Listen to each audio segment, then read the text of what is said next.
You didn't quit. You're really like against all odds. You're doing something that no one in the family has done, that none of your friends have done. I'm just gonna say the thing you're not supposed to say. Whatever is mine is looking for me.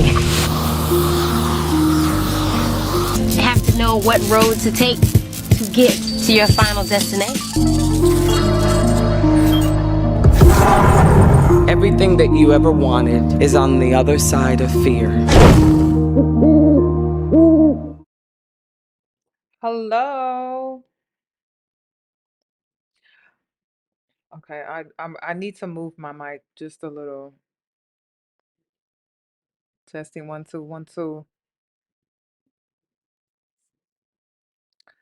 I don't really have a review on Polygamist. I plan to do a deep dive. I just wanted to know if y'all have watched it. I don't want to ruin it for the people that haven't. So I'm not gonna talk too much about the show like that because I actually wanted to do a deep dive on the characters and the characters on the show. So I won't be giving anything away in this live stream for those that are like, don't tell me, don't tell me. I'm not gonna tell you because honestly, it's so good. Like to me, it was so well written, and now I'm finding out that it was a book. It's so well written that I don't want to ruin it for you. Like I don't want to be cruel. And it's like one of those shows where it's like you got to watch it before the internet gets its hands on it because if the internet gets its hands on it, it'll literally ruin it for you. And I don't want to be one of those people that ruin it for you. You just gotta watch it. I feel like it was entertaining. It was very entertaining. There's a lot of things that you could learn from the show as a woman, especially when we speak on like self-worth, knowing your value. The reason why I want to do a deep dive on this converse or on this show and the characters and the different roles that the women played on the show is because it's a lot of things that I tend to talk about on my platform. And I want to, so this creative idea that I have is to take each character, the women, and create an archetype of woman that they showed up in their shadow side and do a deep dive about that. So I'm currently working on that right now. I started last night. And the first woman that I have is the trophy wife archetype. And you already know who that's gonna be if you watch the show, but I'm not gonna tell you. Um, but yeah, I've already started on the deep dive, and then I'm thinking about doing two parts because I want to talk about the daughters of. Honestly, I feel like they're the real victims here. The daughters. No one talks about the daughters. Everyone's talking about the women, the women. But I'm like, okay, yeah, I want to talk about them, but I also want to talk about the daughters and like them witnessing all of that and being young girls that were one day going to be women themselves, and I got to do a deep dive on them as well. So I may be doing two parts. Okay. If you're on Patreon, you will get both parts, but I think the daughter one I'm going to put on Patreon, and then the women I'm going to put on YouTube. Okay, so that's how I plan to do the breakdown. So watch it. I'm honestly creating this live to encourage you to watch the show. So then when I do drop my deep dive, you know what's going on and I'm not spoiling it. I'm not spoiling it for you because I want you to have the because when I tell you when I was watching that show, the amount of times I'm like, and I'm not a speechless girl. I always got something to say, but when I tell you my jaw, when I tell you I just kept doing it and it was so crazy because okay, the first few times you got me. It never stopped. Girl, the last episode, and the whole time I'm like, come back. You can't just drop a good series like this and then just disappear like that. And then I developed emotions for these characters, and then you just come back. Where are you going? And I'm like, are they gonna make a part two? They doing a season two? What's going on? You're not gonna leave us like that. I It was too much. You gotta watch it. You gotta watch it. You gotta watch it. It's the reason why I don't want to tell you what happens, because when I tell you, mouth just it's crazy. It's so good, y'all. It's so good. So I really enjoyed it. Check it out. Um, it's just one of those shows where it's so unexpected for it to be so good. I told my mama to watch it, but she got my niece is over there right now. Well, they were over there yesterday for Father's Day, and happy Father's Day to the fathers out there, the active fathers out there. Um, yesterday I gifted my dad a picture of his mother, and I refurbished a very old photo of his mother when she was like college age, and I framed it and gifted it to him for Father's Day, and he really loved it, y'all. I'm gonna have to show you. He was so he was so excited about that. Let me see. Hold on, let me see. Can y'all see it? He was so excited. My niece is at the bottom right there.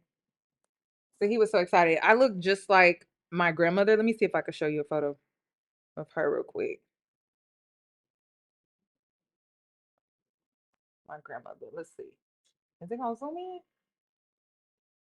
Are you there we go. So that is my grandmother on my dad's side. So I'm like, okay, I refurbished it and then uh framed it and then gifted it to him for Father's Day. So he really liked it. You know, it's hard trying to do things for your dad because it's like, well, what men are so hard to gift things for, and it's so hard to try to figure out like what you could do something special for them. Um, but yeah, so that's what I came up with, and I'm like, okay, cool. I came up with that, and I'm like, cool. That was something I felt like he did. He cried, y'all. It was a beautiful moment. He cried. I was like, wow, okay. It's just so hard to gift men things because you don't, I don't know. It's just, they're hard. Is it just me? Or is it hard to find something? I mean, like, it's hard to gift men. I don't know. Like, you cook for them? Or, I don't know. I mean, if there are any men watching, what do y'all want when it comes to things like Father's Day and stuff like that? Seasonings? I thought about gifting him like some seasonings that maybe he don't have so he can play around with his grill or something. It's so hard gifting men stuff. I just don't know what to gift them, to be honest. So, but yeah, that was Father's Day. But yeah, my mom, I was trying to get her to watch and she couldn't because the kids were around. And I'm like, yeah, that's not something you can watch around kids, y'all. Cause some of the stuff you be like, you can't be watch. The kids got to be put to bed. Hmm. And if I was a parent, I probably would be in the pantry playing that on my phone just so I could get through the next episode. That's how good it is. I'm like, Mom, just go to the pantry and pull out your phone and watch it in there. Or take your iPad into the pantry and watch it on your phone. Because I need somebody to talk to about this. That's how good it is. So check it out, y'all. Okay. I'm going to be doing a deep dive. And I wanted to talk about this. Oh my God. Y'all, don't give away the show. Don't tell nobody. Let me see. Don't tell nobody. Okay. So let me see if I can find it. I wanted to talk about this because many of you wanted me to do a deeper well, many of you wanted me to have a longer conversation about this. I posted a short and I titled it Love in the Patriarchy Requires Self-Abandonment. So let me pull it up. Now, the interesting thing was uh I don't know why, but the men felt like it was just a woman's only conclusion, and it's not. I think men are also waking up that they don't want to self abandon either for love. Let me see if I can pull it up. So let's just play this all the way through. Ooh, hold on. Freaking out because we need to talk. The girls are freaking out because they're seeing a lot of their faves either break up, separate, divorce, or call off engagements. And I'm just going to say this. I think the collective of women are truly waking up to the reality that the idea of love that they had in mind is not real. And the version of love that they Sorry, y'all. This is, I just got to put this on the side. Okay. Because this is how I feel. Okay, about love and the patriarchy. Like, this is how I feel about it. That's my face. they unknowingly submitted to involved self abandonment. And now that they're waking up to that, they are now choosing themselves and they're removing themselves from said relationship that required them to self abandon. But see, the interesting thing about this is that this is going to be a collective shift, meaning you're going to see this happen with a lot of different I said that this was going to be a collective shift. Collective means men and women. people. And another thing too is you're going to also see how this is going to impact us on a more global level, because you're also going to see how a lot of women are going to realize that the love that they were sold required them to self-abandon. So the love that they believed that they were going to get, or the love that they believed in, is not real, does not exist. So the love is, I received this love from this man, but I must self-abandon myself in order to receive it.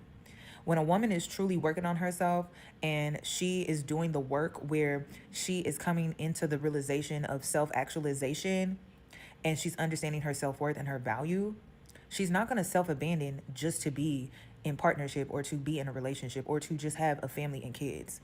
And if she did submit at one point, she's going to remove herself from that.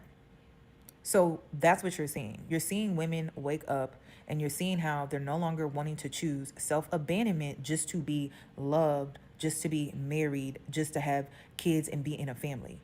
It is very normal, in my opinion, to see this considering everything that's going on in the world and the new world that we're currently shifting into. That old way, that old dynamic is just dying. And it's no longer going to be centered around a woman being loved, but she has to self abandon, and then a woman being married, but has to self abandon. No woman is going to want to be in a partnership or a marriage that is designed like that. And a lot of us are walking away from the idea of love and romance because it ultimately leads to self abandonment. And some of us are also unsubscribing from motherhood because of self abandonment. It's the great awakening. We need to talk. Now, this is very deep for me because what if I told you that your whole idea of what love is was taught to you through self abandonment?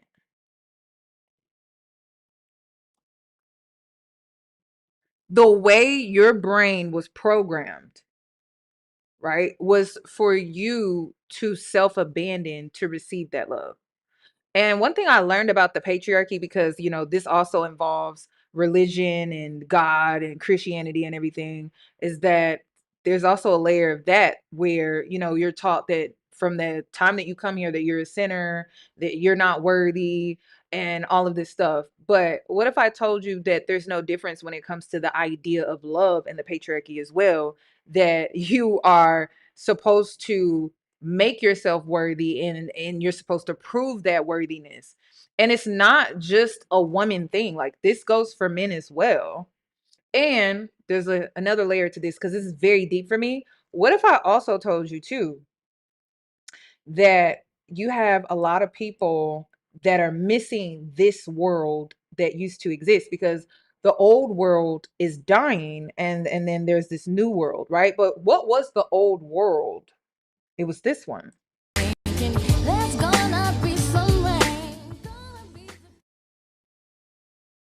This world.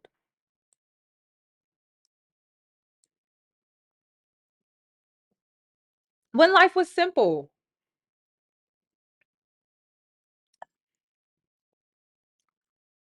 right? Before phones, before podcasts, before the world just changed, right? But when I watch this, right, when we see stuff like this, we were in an illusion. Like, we were in an illusion that even this, which is like, oh my God, life was so much simpler. Oh my God, life was this. I was like, It was all an illusion. Even then, it wasn't real. But we were so thick in it that we didn't even realize that we were in an illusion. So even the idea of what we think life should be and what we think life should look like, what we feel it should look like for us, it wasn't real. Because just think about it. We were in a space where we were just more naive. We were in a space where we just didn't know much of the world. We didn't know much about the world. We only knew the world that existed in front of us. And that was it. Like we didn't know what other possibilities outside of the world that we just existed in. But now we know so much more of the world. So since we know so much more of the world and the people in it, the world doesn't look the same all of a sudden, right? Because it was all an illusion. So whenever I see people like, oh my God, I just want things to go back to the way that they were. You want to go back to that illusion. And listen, I'm not here to be like, oh my God, why? Why would we ever do that? Girl, I will turn on some Saturday cartoons. If I'm having like a day and I'm just overstimulated, girl, I'm turning on the Disney Channel. Like, are you serious? I'm about to go watch That's So Raven because that's when life was so much simpler. Like, I know how to put myself back in that illusion just because I'm overstimulated by the reality of life right now and adulthood. So I'll put myself back in that illusion, even if it's just for a few hours, even if it's just for a Saturday, even if it's just for a Sunday. Like, I'm going to put myself back in that illusion just so I can deal with this shit. You know what I mean? It's okay to do that. It's okay. Put yourself, watch different world, whatever you need to do, living single, whatever you need to go, the Cosby Show, whatever you need to do, go put yourself back in that illusion just so you can take a break, okay, from reality.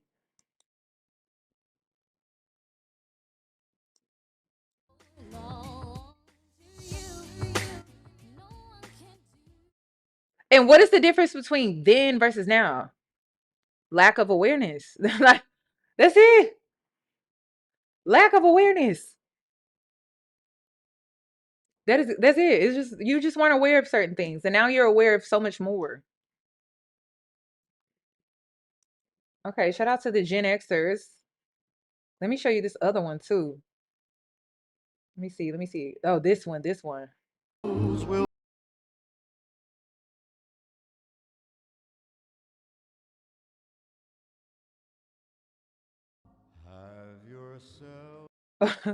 This was an illusion, y'all. I remember when I was a kid and I would go to the grocery store and I remember this. And I would just be looking around and you ever just people watch? And I'm just like, dang, I wonder what other people's lives are like.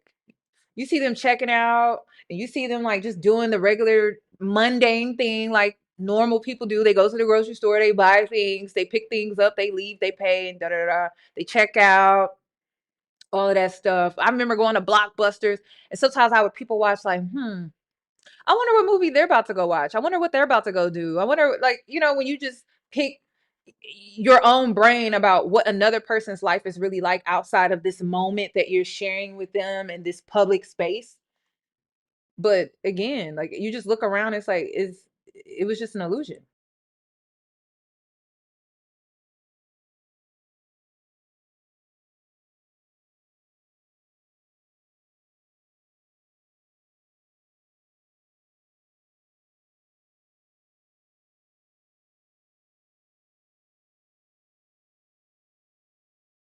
Wonder too, like what happened to color? They said that the 80s and the 90s was tacky, but I'm like, it was it tacky? I don't think it was tacky. I don't think it was tacky at all. I think it was colorful, vibrant. Okay, so the reason I wanted to pull that up is because let's go back, right? So you can understand my mindset. So we talk about love in the patriarchy. What if I told you that the love that you were sold into believing meant that you would have to self-abandon yourself to have it? And you know what? People are waking up to that reality of I don't have to do that. I shouldn't have to do that. Just like a lot of people are like, I shouldn't have to self abandon myself just to be loved by God. I shouldn't have to self abandon myself just to be a good person even. You know, there are people out here that are struggling with their shadow side because they feel like they have to strip themselves of their shadow side just to be embraced by God or to know God or to even be a good person. There are people that actually struggle with that. So you got people going to therapy, they're doing more inner work and things like that. And they're like, I don't have to self-abandon myself to be loved by God. I don't have to self-abandon myself to be a good person. I don't have to do that. And just like when it comes to love, you don't have to self-abandon yourself for love. But your belief of what love is, your belief in how that should look like, you have been groomed to think that it would require you to self-abandon yourself. It's the reason why when you see women and they teach you how to get a man, a lot of it has to do with you performing, being performative. It has a lot to do with you stripping yourself of your identity. It has to do a lot with servitude, like you always constantly being in service to others. And it requires you to self-abandon in the process. So you're seeing a lot of your faves that are waking up out of this illusion, right? That they have been sold on when it comes to love. You're seeing them call off their engagements. You're seeing them divorce. You're seeing them walk away from self-abandonment. You're not really seeing them walk away from love or marriage, and you're seeing them walk away from what required self-abandonment out of them to have a certain life, to be in a loving relationship. Like you're literally seeing these people, and again, it could be men or women, choose themselves because that was something that they were never taught to do. So the unfortunate thing though is sometimes when we're in an illusion, we make certain choices and decisions within that illusion, not understanding what decisions and choice we're really making because we're ignorant or we don't have a certain level of awareness. So I'm seeing a lot of people online kind of side eye certain women that are now waking up, but it's just like if they were in an illusion and this is what they were taught to believe love was or love is, and they're waking up to the realization that that is not what that is, why are we upset with them? That's what I'm not understanding. Why are we mad at the girls for choosing themselves? I thought that, and I'm not saying that I'm celebrating women breaking up their families, or I'm celebrating a woman having a failed marriage or anything like that. I'm not. What I'm saying is I support a woman or people who are truly choosing themselves because they're not happy. Because you have people out here that are very miserable in life and they're struggling with mental health issues in the process. It is important for you to understand that there are people out there who have absolutely nothing to lose. They do not care that you have a family waiting on you at home. They do not care that you have small children that need you. They do not care that you have a spouse who loves you, that you have a new job. They don't care about none of that. So when you have people in society that feel like, right, and it's all about how they feel. It's not necessarily what it may look like to us on the outside. If they feel like they have nothing to lose because maybe they're in this illusion and they're coming to the realization that they didn't really sign up for this. And so now they're in this mindset where they feel like they have nothing to lose. It's the reason why you're seeing so many men unalive women in marriages and unalive their whole family. Sometimes it's not their families or their kids, but it's their wife. You know, those whole the whole suicidal rampage situations we've been seeing among men as well. They are also waking up. I feel like men don't have a good handle, and this is just my opinion, they don't have a good handle on when they wake up from the illusion and they realize like, whoa, I did not sign up for all of this. This is not what I signed up for. They tend to struggle worse to me than women do. And that's just my opinion. You don't have to agree with it, but I feel like they struggle more. So you're seeing them like take their own lives, take their wives' lives, take their kids' lives and things like that because they're waking up to the reality of this is not what I signed up for. And I did not think that it was going to go this way. And you know, I've been working my butt off to achieve certain things, but it's still not the outcome and desire that I really wanted for myself or things like that. So you're seeing them wake up, but you're also seeing the women wake up. So you're seeing both men and women wake up right now. And I feel like it has a lot to do with, well, now that we're out of that illusion, which I showed you the illusion of the past, now that you're seeing like more and more people come up out of that and we're entering into this new world and the illusion has been stripped, People are choosing different. People are choosing themselves. And then you also have to be careful because some of these people feel like they don't have anything to lose because they have invested so much time, years, and energy into a person. It could be a man, it could be a woman, into a family, into a life, right? Just into a lifestyle and into a family, a lifestyle, a community. And so they feel like they have nothing to lose because they don't know how to go from here, where they're waking up out of the illusion, are like, okay, so what do I do now? What do I do next? They don't know what to do. Partially, I feel like there's a panic that tends to happen because people don't know themselves. Like, when you think about it, when you wake up out of that illusion and your identity was shaped off of the illusion and you're waking up out of the illusion, who are you? You don't know. You don't know. And I find it ironic that people that wake up from the illusion of religion, they panic because they feel like they lost an identity. People wake up from the illusion of the patriarchy and things like that. They wake up, they panic because they don't know who they are. There's a panic that is happening within the collective, and it's sending people in this space of being triggered, being insecure, and also struggling mentally. So they're going back and forth with themselves and they don't know where to go, what to do. If you have a platform, okay, and you survived this, because this is another thing. I survived this years ago. Waking up out of this illusion, I was forced out of this illusion, I want to say very early, 19 years old, 19. So I've been living outside of this illusion for a very long time. And the first thing that takes a hit is your mental health. Because you feel lied to. Like, you feel like you were lied to, and people made all of these promises that if you were to do this, and this, you check this off the list, you check that off the list, you did everything right, then you felt like you were guaranteed certain things, and you feel a sense of entitlement to certain things because that's what they told you. But that was also a part of the illusion. So you're seeing people wake up, you're seeing people snap out of it, and you're seeing people panic. That's what you're seeing. About your future? Listen, some people have burned their own lives down and they have no problem helping you burn yours too. The problem is that stable people. Why wouldn't you burn it down? If you're waking up out of this illusion and you're thinking to or this person is thinking to themselves like, well, everything was a lie, I have nothing to lose.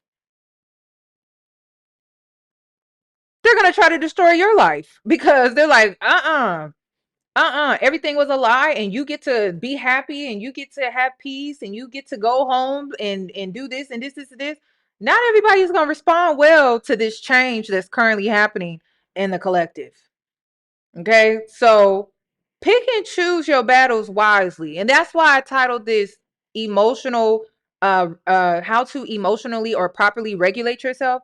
It ain't worth fighting battles with everybody. Like, seriously, just go to my community tab. Like, people think I'm about to fight a battle with them, and I'm like, listen, I have a happy life outside of this shit. I don't need this. You do. I don't need this. Like, I don't need this. I know how I can go be happy and happy go lucky outside of this conversation, outside of this platform, and outside of all of this. Like, this is so crazy. I'm not dealing with that. But some people, this is all they have. Like, they don't know how to pick themselves up and create something outside of a hellhole or an illusion that they fell into. So what do? They go and seek to tear down other people and what they have accumulated for themselves. So you got to be careful about that too, because this can go both ways. This can go both ways. If you saw someone and they lived a perfect life and then their perfect life crumbles, but their perfect life was built off an illusion, which I've been talking a little bit more. You see a lot of your faves that teach you how to manifest, but they teach you how to manifest from aesthetics. They teach you how to manifest from ego, and they teach you how to manifest a partner from just desires alone. No character, none of that, just desires and all of that. Those are the women that built a foundation, and it was always built on a faulty foundation, so it was never meant to last. If you're going to manifest, you have to manifest from a place of being healed. You have to manifest from a place of doing inner work. You have to manifest from a place of integrating your shadow side. Like, you have to manifest from truly knowing yourself in and out in order to truly build or to manifest a solid foundation for yourself, for your desires, your wants, and whatever you want out of life. But if you just did it strictly from ego, and if you just did it strictly from desire and that's it, then it was always meant to crumble. It was always meant to fall at some point, because it was never built off of authenticity. It was built off of you creating an illusion and then just staying in that, and that's it. But it was never real, because it was never built on a solid foundation. So I kind of want to give a little bit of an example from Polygamist, but I don't, because I still want you to watch that show. But if you come back and you watch my deep dive, you will understand what I'm talking about. As far as some of your faves, they created this aesthetic, they created this lifestyle, and it boxed them into this public cage. And they're not victims, because they participated in creating this or curating this image. And so now they kind of back themselves into a cage where now they have to put on this perfect appearance all of the time. And that forces them deeper into that self-abandonment. And they probably reached a breaking point with that, where they got tired of faking it. They got tired of putting on this persona to the world. And if you watch Polygamist, you'll probably know the wife that I'm referring to. And, they got put into this cage where they couldn't even just be themselves or be real with their audience or their followers or anything like that. They had to keep up the facade. They had to keep up the appearances. They had to keep up the happy times and the great memories and how amazing this man is in my life. But the truth is, behind the scenes, it was not like that. Often assume everyone around them is stable too, and that is not the case. There are so many people walking around with mental health problems undiagnosed. You think that everybody's operating at the same level of self-control or common sense or fear of consequences, but that's just not the case. There are people out there who will throw their whole lives away over a moment of anger. And so not every insult deserves a response. Not every disagreement deserves a debate. Not every act of disrespect requires you to prove a point. Sometimes the strongest thing you can do is leave people exactly where they are and keep it moving for your safety. You don't get extra points for winning an argument with a mentally unstable person, no. You don't get a trophy for having the last word. There are a lot of people carrying around wounds, rage, bitterness, anger, things that you know nothing about. A part of the reason I'm playing this video too is I'm making you aware that there are a lot of people that are mentally unwell. If you really think that we can go from being in that illusion to no longer being in that illusion, and people are waking up, and you think that everyone is just going to take that on very smoothly, no. It's the reason why you're seeing black femicide, or just femicide in general, increase right now. It's because men, when they wake up from that illusion, they tend to lose it and they become more violent, because they're not happy. I tell y'all all the time, when men are not happy, they become violent. So if you think that people waking up from this illusion, things are just going to go smoothly, it's not. So you need to protect yourself. Protect yourself. Protect yourself when it comes to your social media. Protect yourself when it comes to when you leave your house. Protect yourself in your home. If you start seeing someone not mentally do well, or all of a sudden their mental health is decreasing, either seek them to get help, or you may need to remove yourself from that environment, because not everyone is going to respond well to this, especially if someone feels like they have nothing left, like they don't have a life to live after this, like they just lost everything. Like, you just be mindful of that. Look out for that, because that's going to increase as well. See a small disagreement, they see a reason to explode. There are people sitting in prison, because you have to think about, people are expecting to live out a certain future, and that future is being ripped from them overnight. Not everyone is going to respond well to that, y'all. Not everyone is going to respond well to that right now, because they couldn't let something go. A comment, a disagreement, an argument. It was one moment where pride convinced them that they had to respond. Now they have years to think about a decision that only took seconds to make. Oh, honestly, y'all, the older I get, the more I learn that protecting your peace, that's wisdom. Learn to leave people alone. So again, when we talk about this illusion, people are waking up, and you need to protect yourself. Okay. Personally, I know a lot of women have been asking me questions. I get this question all the time. I guess I'm gonna answer it here, where a lot of people know that I do manifestation work, and people are always asking me, why do I not manifest a man? Why would I do that? I had another mentee ask me, well, why don't you manifest millions of dollars? Why would I do that? Why would I do that? One of the issues that I've seen consistently with the whole manifestation, manifest your life, and the girls that teach it, oftentimes they are wanting something that they themselves are not ready for. And it's a very hot take. Why would I manifesting a man comes with work? It's just like if you were to manifest a job, that comes with work. Are you ready for that? Are you really, really ready for that? Or are you only seeing it from a fantasy perspective? Honestly, like ask yourself that question. There are women out here that want motherhood. Motherhood is very demanding. It's a selfless job every day. Are you really ready for that? Are you really ready to give up all of your time and your energy to a child? Are you really ready for that? I feel like when girls or women get into that mindset of manifesting, manifesting, manifesting, manifesting, manifesting, manifesting, manifesting, it's only the fantasy that you're manifesting. You're not manifesting the work that comes with it. And you're not being real about it. What comes with what you're asking for? You're not considering that at all. When I think about manifesting a man, I think about his wants, his desires. Do they align with me or not? Being single, I don't have to worry about that. I also have to think about his free will. He gets a choice. He gets to make his own decisions and choices. They may not always benefit me.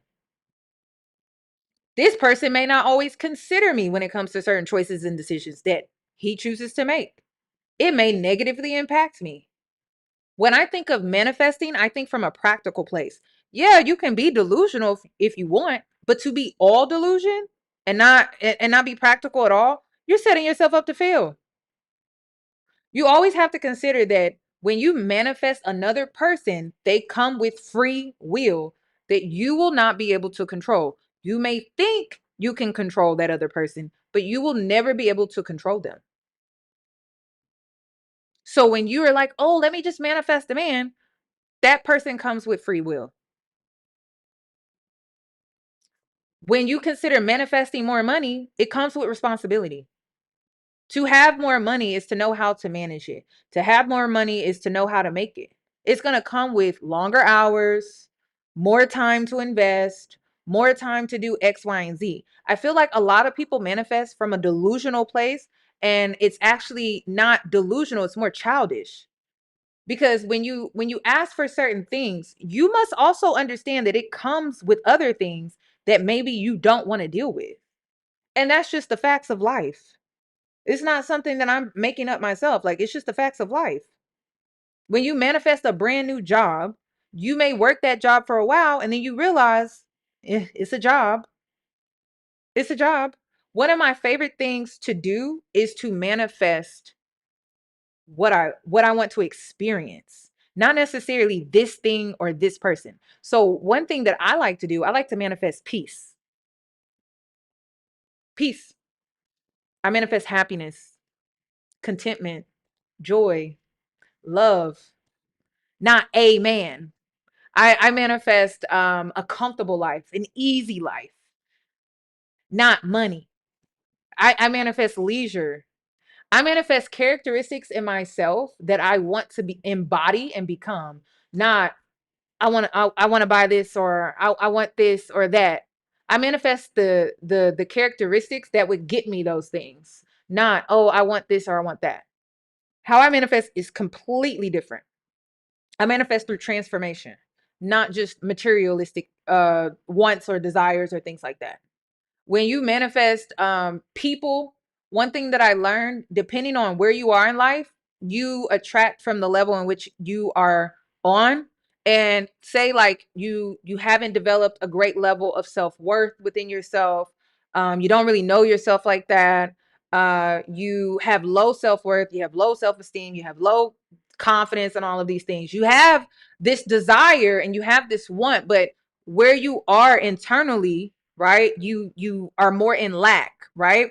So because of that, you're going to attract people that are going to teach you to create abundance in these things, and why it's important for you to create that abundance in these things like self-esteem, self-confidence, self-worth, why you will need to create that abundance within yourself. Now, I always tell the girls, it's better for you to do it on your own time than to have somebody come in, or to have people come in and constantly give you that lesson over and over and over again, that you need to create that type of abundance within yourself to truly be happy in life. That it's not going to come from people. The only thing that you're going to attract are people that are going to teach you that these are the things that you need to create or manifest within yourself. That's it. Because at the level in which you are, based off of authenticity, that's what you're going to attract. That's what you're going to manifest. Unless you choose to transform, unless you choose to truly do the inner work. Otherwise, you're just going to keep attracting at the level in which you're at or you're on. It's not going to be anything better. So I see a lot of women panicking because they're like, I don't understand. And there's a lot of Christian women panicking. I'm seeing a lot of Christian women panic because a lot of these women are religious, and a lot of them would make commentary about how they talk to God. And I told you, let me pull it up. I told you, this is why I don't like how Christianity is taught. I don't like how religion is taught to women, because it's taught to self-abandon. But in order to have a real conversation with God, you have to be in your most authentic self. You have to be in your most vulnerable self. But if you're constantly being told by your religion that you're unworthy and undeserving, that only God is worthy and deserving, I mean, of course, you're never going to reach that true point of authenticity to where you can truly have that conversation or that talk with God, which is self. It's very personal. It's the most personal, most intimate space that you need to reach within yourself in order to have that real conversation with God. Otherwise, you're going to talk to your ego. Otherwise, you're talking to your persona, right? You're talking to your persona based off of what you want, what you desire. All of it tends to come from ego, more ego driven, or just how you want to be perceived in the world, or how you want people to see you in the world. But it never gets to who you really, really, truly are. And you never address the unconscious things within yourself that you carry, or that you may identify with, that maybe you yourself are not aware of, but God would make you aware of those things if you actually reach that point of self. Or your shadow self may get the best of you because you are not in a space within yourself where you have integrated your shadow in with self. So then you're not confusing, okay, is this self or is this my shadow side? You have to integrate your shadow into self for you to know, okay, this is my shadow. This is not me. I mean, it's a part of me, but it's not the version of myself that I need to be in this situation or in this scenario. So I'm not going to step into my shadow side. I'm going to step more into my vulnerability, because at that point, that serves me better at this point in time in my life, or that serves me better where I'm at in life. So you see a lot of women who talk to God, but really, or they say they do, but really they're talking to their ego, or they may be talking to their shadow and they're unaware of that. You have to meet God at self. It's very personable. It may be unconscious at times, but that's where you talk to God. So you're seeing a lot of women that are also, leaving relationships, and they may have been a religious led woman where they talked about God and how God told them to do this. And then you're seeing them in a situation where their relationship has failed or their relationship is ending. And it all boils down to, are they really talking to God through self, or are they talking to their persona, their ego, or their shadow? And sometimes, oftentimes, what I think it is, and this is just strictly my opinion, based off of the patterns that I've seen on social media with women that say that they're talking to God, oftentimes I feel like the shadow and the ego is, I don't know, it could be their childhood trauma. It could be maybe they were bullied as a kid, but they have built up a strong armor around their true self, that they themselves don't even know how to be truly vulnerable within themselves to even reach that point of self. So when they are trying to meet God they can't really meet God because they have built up that armor based off of trauma, based off of maybe even PTSD, being jaded. That's real, y'all. Based off of also self-abandoning yourself for so long to please society or please family or please other people or seek validation from other people, that they have built up that armor so strong and so thick that they themselves are not even vulnerable within themselves to have that conversation. So they're talking to their ego or they're talking to their shadow, and so they end up in a situation that is unfavorable. And it doesn't have to be that. It does not. But when you do the inner work, you understand your inner world a lot more, and your relationship with God becomes very strong. But if you never do the inner work and you get very comfortable with your inner world, then you're always going to be in a state of confusion, or you're always going to second guess choices and decisions that you should make but you're struggling to make. So your inner world is a world that you have to get real familiar with and real comfortable with.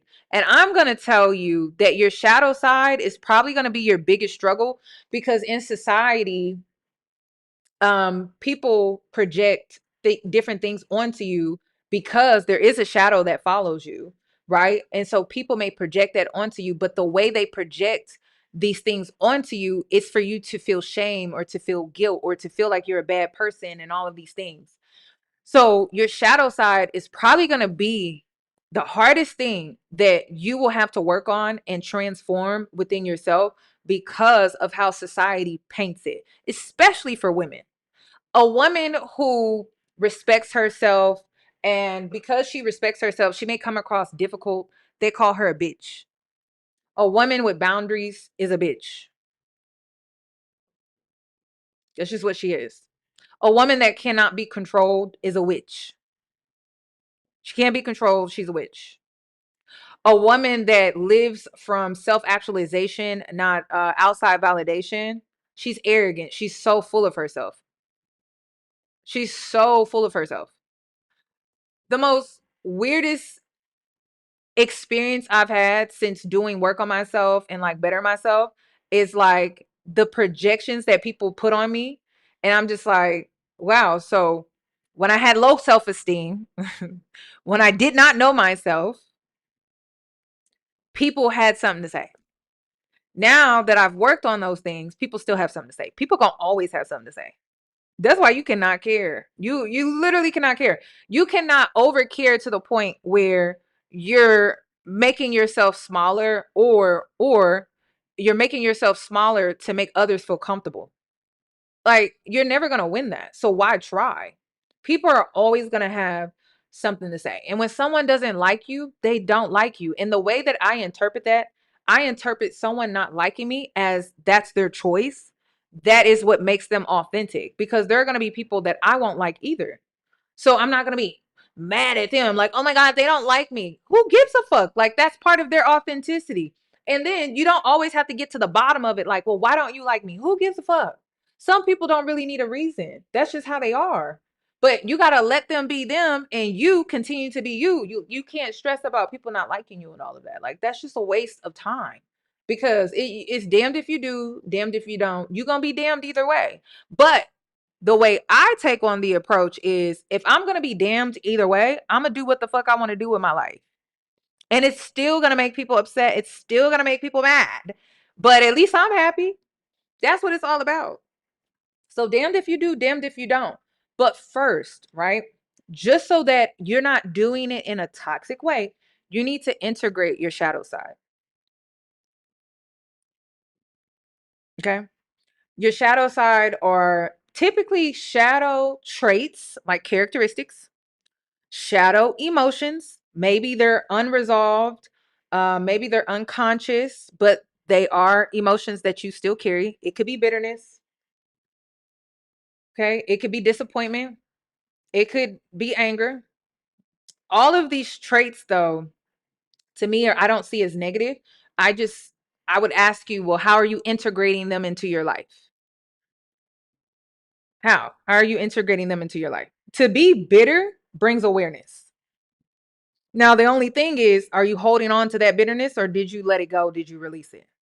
Being bitter to me is not necessarily a bad thing. It's you being aware that someone did something to you. Like literally. And you're mad about it. You're bitter about it. You may sit in it for a while. That's awareness to me. So it's not technically a bad thing. It's like when you're bitter, it should bring on awareness that this person really did do X, Y, and Z.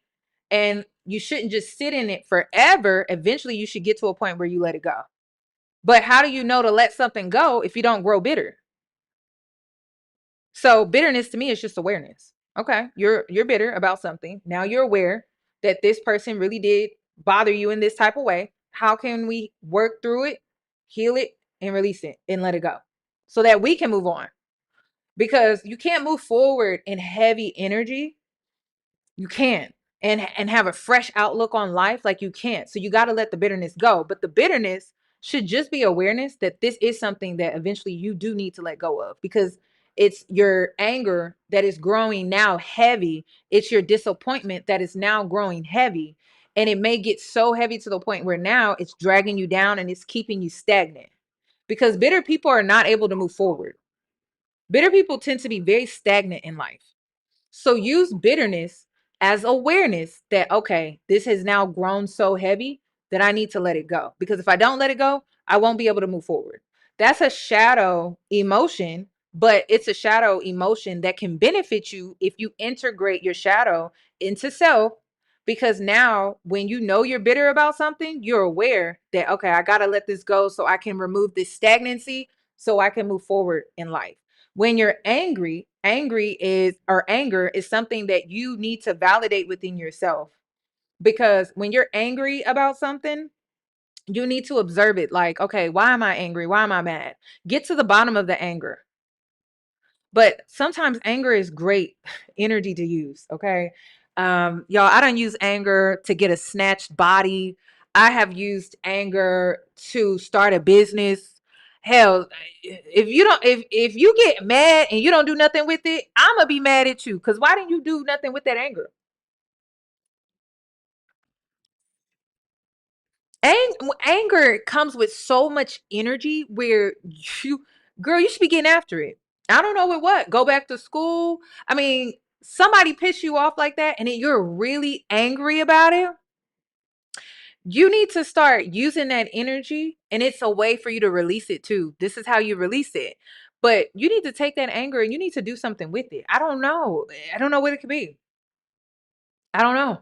How can you take that energy, transmute it into something that would benefit you? It's easier to do when you integrate your shadow into yourself, your shadow self into yourself. But how do you transmute that? Because I mean, y'all, I had reached a level in my life. I don't, where I'm trying to think. Ooh, when I moved to Houston, I was like, damn, if I go through another heartbreak, I'm gonna make a lot of money. Like I was just thinking, like, damn, I'm make hella more money if somebody give me another heartbreak. I started embracing the heartbreak, like, you know what? Every time somebody piss me off or every time somebody do something to me, I just always level up with that energy. You know what? I wouldn't mind somebody coming back and, trying to break my heart again or try to do some weird shit to me again, because I'm gonna use that energy. I'm not gonna go let it go to waste. And at the end of the day, you don't have control over others. You only have control over yourself, right? So if somebody want to come in and do that and that's what they want to do, I'm gonna level up with it. Why would I waste that energy? I'm not gonna waste that energy. So again, if you get angry, do you know how to use your anger? Do you know how to use that energy? Anger comes with so much energy, y'all. Okay? Think about it. When you was a kid and your parents pissed you off and you were so mad, you went to your room, you started throwing stuff around. You had all that built up aggression, adrenaline, and all of that stuff, and all you was doing in your room was throwing it around. And then you took a nap. You worked yourself up so much you had to go take a nap. That's what I'm saying. When you're angry like that, you need to learn how to use your anger. Don't just throw it away or, I don't know, toss stuff around and then you're going to have to pick it up later. Do something with all of that built up energy, all of that built up aggression. Like, do something with it. Don't just be wasteful and just sit in it. Because I feel like when that type of emotion comes over you and it comes with that intense energy, there's some things that you can do with that. Don't just let that just go to waste. And yes, if I'm angry and I don't utilize that energy, I feel like I wasted it, and I shouldn't have wasted it. I should have did something with it. So that's another like shadow emotion or a part of your shadow self that you really could use to do something magical with it instead of just like letting it go to waste. Because like I said, anger comes with an energy of intensity that could really, it's like Fast and the Furious, right? They would push that button and then they would get like that boost and they start going faster than everybody else. That's what anger can do when you get mad or when you get angry and the anger enters into your life. You can literally just level up with it and very fast. Like people are gonna be like, what the hell? And all of a sudden you was right there with them, but you got mad and then you like you just took off. And now you not they not where they may have left you when they had pissed you off. So use that energy. Don't let it go to waste. Disappointment. Disappointment to me, I feel like when we consider the shadow side of disappointment, I want to say the way I see disappointment, I would say that I would take that emotion and I would probably see like, okay, why did this person or why did this situation disappoint me? And then I would move forward with how can I never allow that to happen again? That's it. That's it. That's all you can do. Because if you don't identify why you were disappointed, like observe, like why are you so disappointed? It could be from my own experience, I overcared, I overgave, I didn't have boundaries. Um, what else? Like these are things that you can correct, right? So then you never find yourself in this same position again. I overcared, I overgave, I didn't have firmer boundaries. Ooh, I second guessed myself on a choice or a decision or a knowing. I second guessed my intuition. And so it put me in that space of disappointment, but I probably could have prevented it from happening simply because if I would have had firmer boundaries or if I just wouldn't care so much or if I wouldn't overgive and overextend, probably wouldn't even be in that situation of disappointment. Typically, disappointment is brought on by having certain expectations. So whatever led to you having that expectation that led to that disappointment, is it something that you have control over? There are certain moments in your life where you may experience disappointment and you had no control over it. But oftentimes, though, if you really observe, sometimes the disappointment comes through from an expectation, and you may need to observe, okay, why did I have that expectation? And was that an expectation that I had to give or had to have? Or was that just one that I created in my mind, but it truly wasn't necessary? And now I'm in this place of disappointment and it's truly unnecessary. I mean, these are things that you're going to have to observe in your mind and really question about yourself in order to know, okay, am I disappointed for no reason? Because then if you are able to identify that, then you can move past it and it's smooth. It's not like this thing where you have to carry it forever and ever and ever, or you have to keep hashing it out over and over in your mind about why you feel this way, because feelings can linger for a very, very long time. But if you observe them and then you work through them, then you can like move past it. You don't have to carry it again. These are things that you can integrate in with self, but then you'll be able to identify it within yourself to where you don't have to carry these things. And then you carry it. And then what do? You project on others. You have negative outbursts, emotional outbursts. You also have a decline mental health, so your mental health is not that it's not that great. There are going to be struggles within yourself, like your inner world. You're going to be at war within yourself. You're going to be at war with your mind. You're going to be at war with your heart. You're going to be at war with also your mind, in the sense of your future, your desires, and then your heart wants this, but then your logical mind is saying no, or you probably shouldn't do this. But then there's these other parts of you that are like, yes, why not? And then you're also going to be at war with your shadow. You're going to be at war with your ego. Then you're going to be fighting your persona to keep it all together because you have to present yourself to the outer world a certain way. And your whole inner world is just a hot ass mess. So the reason you want to do the inner work is so that your inner world is peaceful. It's peaceful.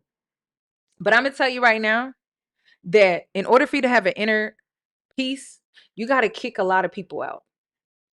First of all, let's start with the internet. You got to kick out the internet. The internet cannot be in your inner world. If you let the internet into your inner world, you will be a hot ass damn mess. You can't. Every little thing that's going on in the world, every little thing that somebody's saying on social media, every little thing, and you got them all up in your inner space, in your mind, and everywhere. The internet gotta go. The internet gotta go. The internet gotta go. Social media has to go. So you can't let the internet into your inner world. Okay. Some other things too. When it comes to every little thing somebody got to say about you, that can't go in there either. That got to go too. You can't care. You cannot care so much about what others think of you. Like their opinions of you should not matter more than the opinions that you have of yourself. Seriously. Seriously. Because oftentimes people can't even see beyond themselves, let alone see you clearly. But here you are taking on their opinions, and they matter. Their opinions matter more than your own opinions when it comes to how you view yourself. That's not healthy. That's not healthy. So another thing that cannot come with you are outside opinions. It's just going to create confusions and confusion. And the only reason, I'm going to tell you the truth, the only reason outside opinions can get in your inner world is because you doubt yourself. That's it. You don't know who you are. So anyone can come and tell you who you are, and you'll be like, oh, that's true. Oh, I believe it. Or maybe not you believe it fully or head on, but because you don't fully know who you are, you consider it. You consider it. And someone that really knows themselves, no one can come in and an outside opinion and someone just try to tell them about themselves. No one knows you in the way that you know yourself. No one can know you in the way that you know yourself because they're not in your inner world. People only know you from the outer world. That's it. So the only thing that they know is your persona. They only know your persona. They don't know you. That's why it's always interesting when people always try to tell me about myself. I'm like, you only know my persona. You don't know me like that.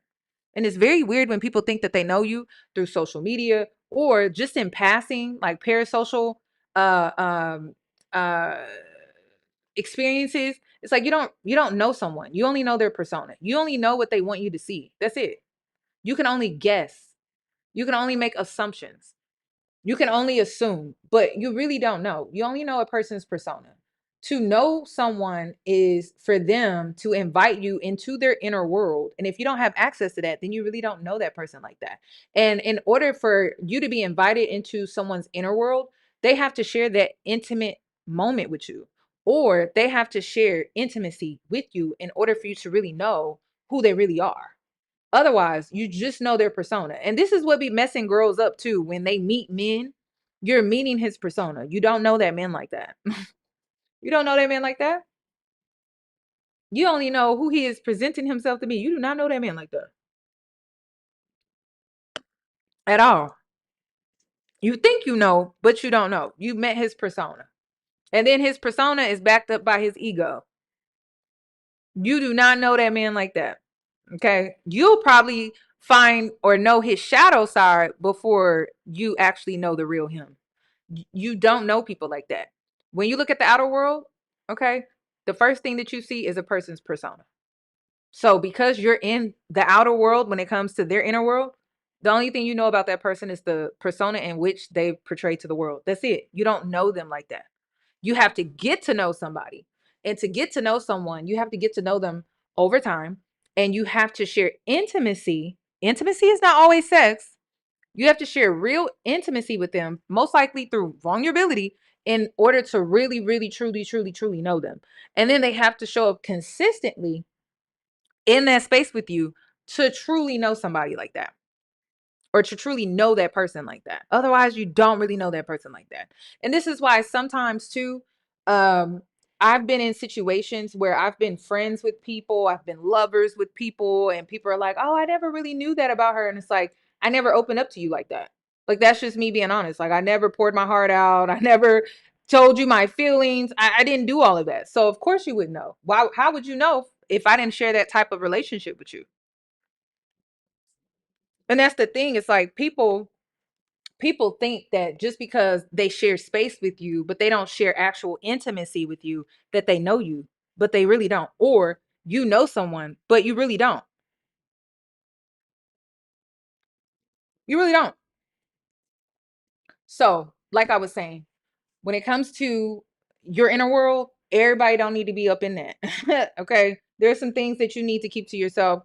There's a level of privacy, mystery that you need to keep for yourself because everyone doesn't need to know what's going on in your inner world. Partially because not everyone has the best intentions. Not everybody has the greatest intentions. Some people want to see you hurt. Some people want to see you down. Some people want to see you miserable. Some people don't want to see you happy. So because of that, you can't give access to people like that. Like you just can't. I'm doing a whole deep dive on my Patreon regarding Steph Co. I did a reaction to her dating series. And just to be real, I would never tell any of you to share a story like that online at all. At all, at all, at all. Because I think about the digital footprint. I think about how it makes you look, and to put you in a winning position, I would never tell you to post something like that ever, ever, ever, ever, ever, ever, ever, ever, ever, ever. Because you have to think about the perception. You have to think about the digital footprint it leaves.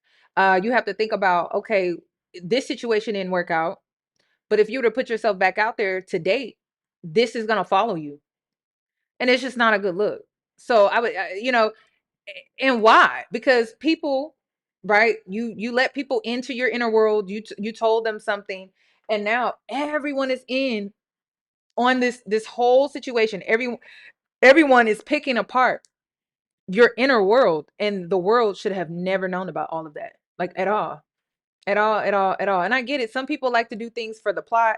That's fine. Like you could do things for the plot, but when you do things for the plot, because I've done it, you don't tell the internet. You don't tell the internet.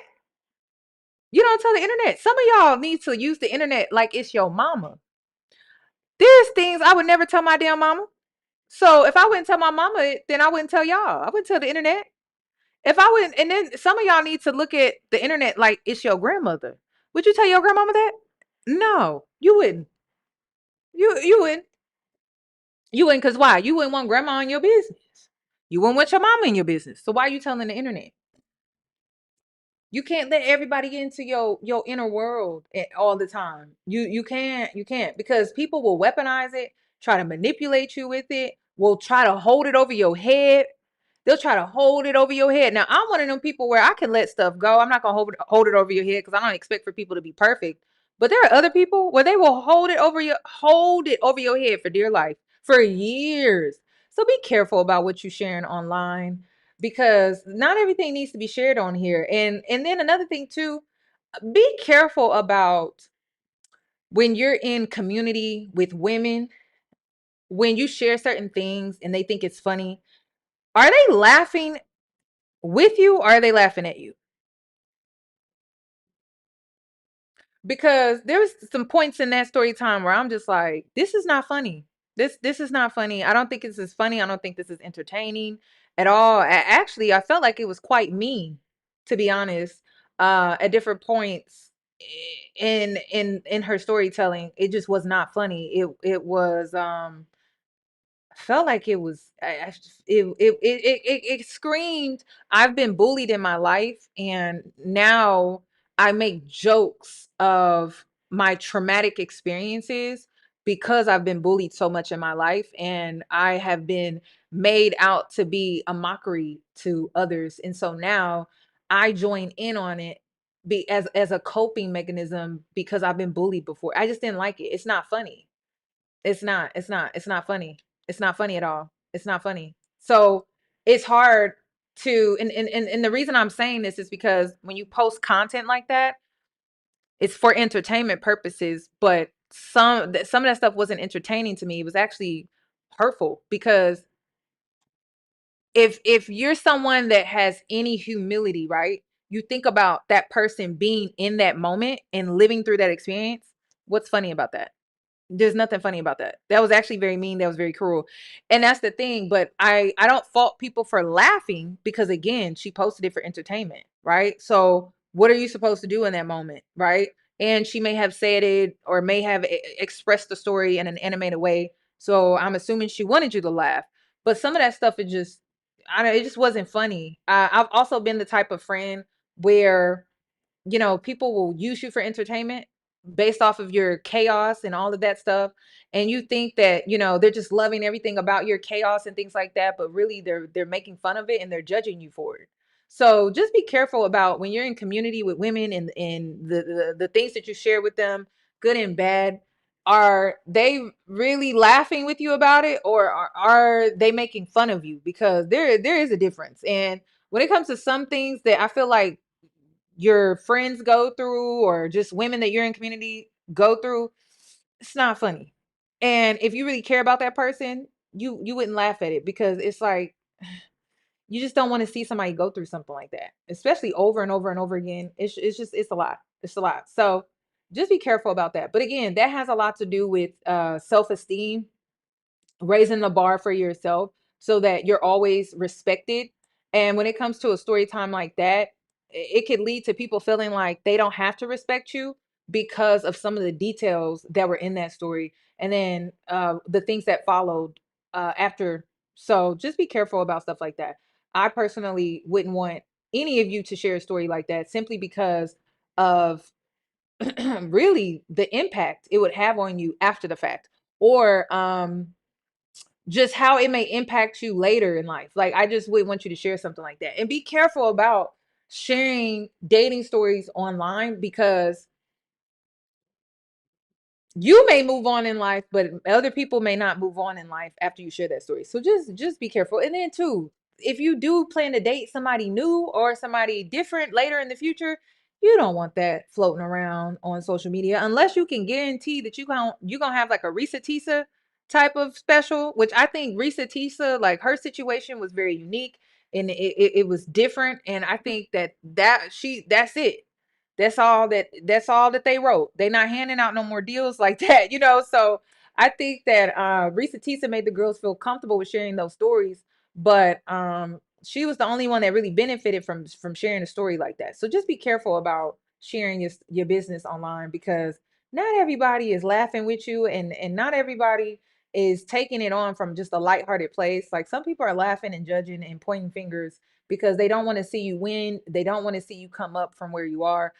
Sometimes people love misery with their company, and so they find that misery in some of the stories that you tell online, and you just have to or they find that company in the misery of the story that you told online. So you just have to be careful about that. Okay. um let's see, what else did I have? I think that's all I wanted to come on here and talk about, because I want to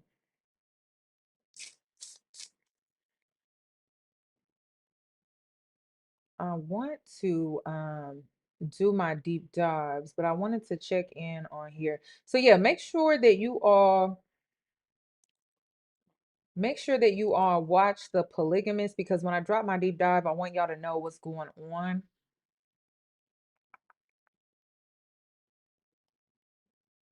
I talked a little bit about the show earlier in this live,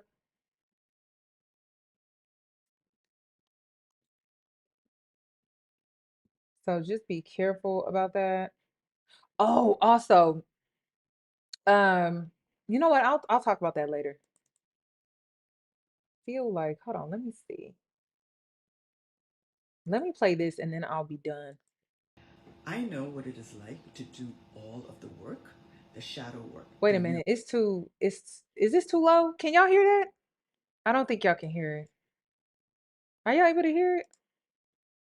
work, the facing the childhood wounds work, genuinely digging in and doing the work, and still finding myself looping back to the same story and same experiences. I know what it's like to hold a vision so clear Oh shit. Keep watching myself circled back anywhere and never reaching my destination. I moved to different jobs, still ended up with the same type of boss, same toxic work environment. I did this in relationships, same type of man, just dressed up a little. So, oh, you didn't get the notification? I'm so sorry. I did randomly schedule this live.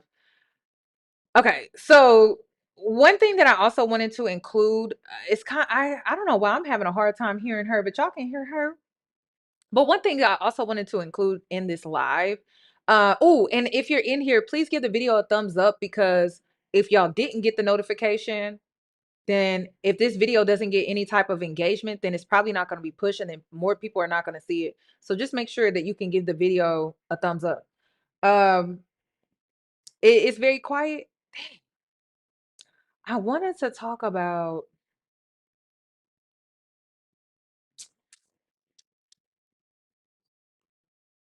I wanted to talk about this.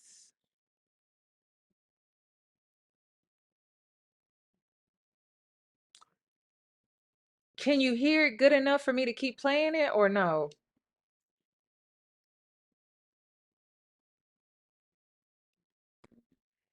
Let me know, because if not, I'll just pull up a different video, because I'm gonna have to pull this one from Patreon though really quick, because the girls are also, because I keep getting this question about love and marriage and all of this stuff, and I don't think the girls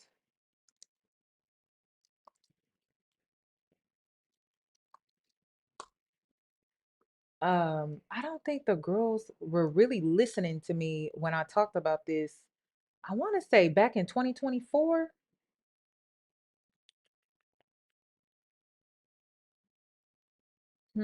I talked about how I surrendered to divine order in my life. Let me see if I can find it. Oh, here it is. I feel like a lot of okay, so a lot of women. Oh, you can hear. Okay, I may still play that video too. Hold on, let me come back. Let me come back, because it's gonna all tie in here in a sec. Let me play this video. Do y'all remember this video? I made it back in 2024.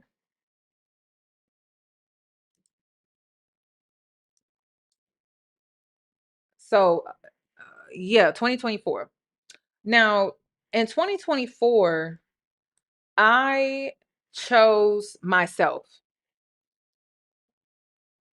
2024, I chose myself. I dedicated the rest of my life to myself, meaning I'm only focused on what's happening in my life. I'm not focused on the what ifs. I want this, I want that. No, I'm just focused on what actually is going on in my life. I'm not focused on what's not happening. I'm not focusing on what I feel like should be happening at this time. I'm not doing any of that. So during this time in my life, I was going through a grieving phase of releasing control and allowing natural order to take over my life. So, however my life is supposed to turn out, that's how it's supposed to turn out. I'm not forcing anything. I'm not expecting anything. However it's supposed to go, that's how it's supposed to go. And I'm going to trust it. So a lot of women are freaking out because they're seeing their faves divorce, call off engagements, break up, whatever the case may be.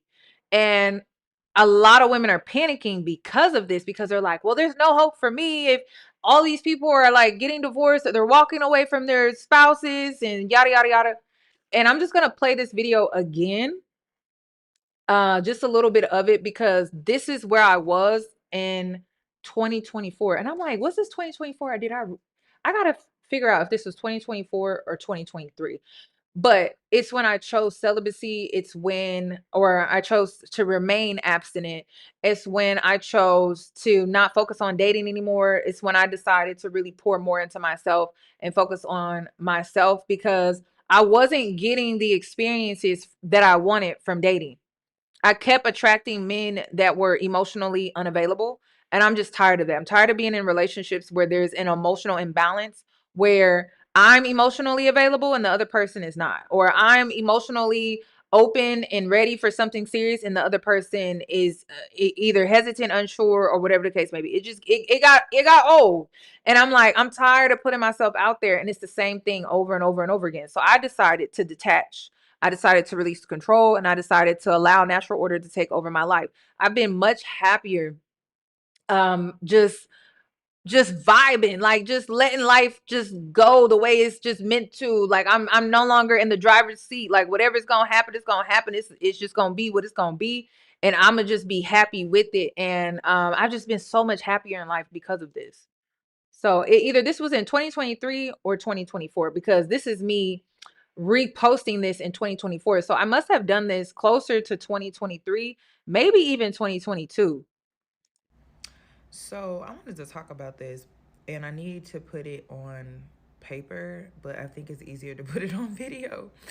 So I'm probably gonna play this during my lunch break combo on either Wednesday or Friday. I haven't decided, but one of those days I wanted to talk about removing myself from a timer, a timeline, a matrix, no longer allowing myself to subconsciously live in a system, freeing myself subconsciously from a system and allowing natural order to take course in my life. It's something that I've been wanting to talk about, but I know a lot of women are not going to be happy with this conversation because it rips you from the system's fantasy of marriage, kids. Now, I know I'm going to get the question, do you want to get married? Part of this reprogramming was the goal isn't to get married. The goal is to be married to the right person. And one thing I learned about the matrix, the system, and how we live in like this systematic structure is that we are so far away from natural order. And one thing that I do know and understand, that natural order has purpose. Natural order is purpose. Natural order is the purpose for my life. And I am at a place where I just want to accept that. Um, this I do want to answer this really quick. I do want to answer this very very quick. I feel like the reason and this is just my opinion. I feel like the reason I attract emotionally unavailable men is because I'm emotionally available. And emotionally unavailable men suck me dry of my emotional availability. They literally take my life force out of my body, and they use it for themselves because they don't know how to be emotionally available for themselves. They don't know how to emotionally regulate on their own. And they literally take my energy and just suck it out of me. It changes my appearance. It's the reason why I just set the fuck down, because I'm like, I'm tired of my appearance always taking a drastic change when I'm dating or when I'm with a guy, when I'm sleeping with a guy, when I'm intimate with a guy. I'm tired of that. And it's because emotionally available or emotionally unavailable men are attracted to me because I'm available, because I'm open to give. I'm open to give what they are not able to give themselves. So that's part of the problem. So I sat down because of this, and it was just the same thing, same thing, same thing. One thing that I will say is, in the beginning of all of this, I thought the only issue that I was going to have was finding a man with money. That's not an issue for me. Finding a man with money is not hard. It's finding a man that is emotionally available. Getting a man to trick on you is not, it's not hard. It's not hard for me to have that. It's not hard for me to experience that. And after a while, it just gets boring because I don't feel poured into. And when you're looking for something genuine and you're looking for something real and you're not looking for something that's just transactional, then you want that sensation of being poured into emotionally. And when you're not able to get that, then you end up feeling like you're giving more into a situation than you should be. Because I'm emotionally present, I'm emotionally available, I'm here emotionally for the next person. I actually hold space for them emotionally but that space is not being held for me in the same regards. It's just, it just gets draining after a while. And so the things that a man can do for you is just not enough. It's not enough, because if it was, my appearance wouldn't be taking such a drastic hit. It wouldn't be taking such a drastic change, but it is. It's the reason why I always spoke about how I don't fully agree with the whole sprinkle sprinkle, because the way men will suck the life out of you, I don't feel like it's worth the money. I don't feel like it's worth the money. It shouldn't be able to suck your soul, suck the life force out of you like that, just for payment. Like that's crazy. I don't like it. I'm like, I could go get money anywhere. I don't have to get money from this guy. So that's what it is for me. And keep my life force. That's another thing. And to keep my life force, like I have energy. I can get up and go and do for myself. When there is a man in my life that is not emotionally available and they're just sucking the life out of me, I have no get up and go for myself. There's a regression. There's this, I'm going backwards. I'm not going forwards, but I was going forwards before this man entered into my life. I just got tired of that. It gets very exhausting. So I decided that I was releasing control, because I have no control over the type of guy that I attract. Like I don't have any control over that. I don't. And that's another thing too. You have a lot of women beating themselves up, but I keep trying to tell women that love is luck. Real love. Not the aesthetics and the lifestyles and Disney princess shit. I'm talking about like real love is actual luck. And I wish women would accept that and stop feeling like there's something that you're not doing right. What else can you do other than, if you're working on yourself, you're improving yourself, you're pouring into yourself, you're showing up for yourself, you're consistent, you're disciplined, you're accountable, you're responsible, you're emotionally available. You're all of the things, right? You own who you are, good, bad, and different. Your shadow side. You take accountability for the things that you've done, the role that you've played. What else is there left to do? What else is there left to do? There's nothing else left to do other than accept that love is luck, and it takes you being in the right place.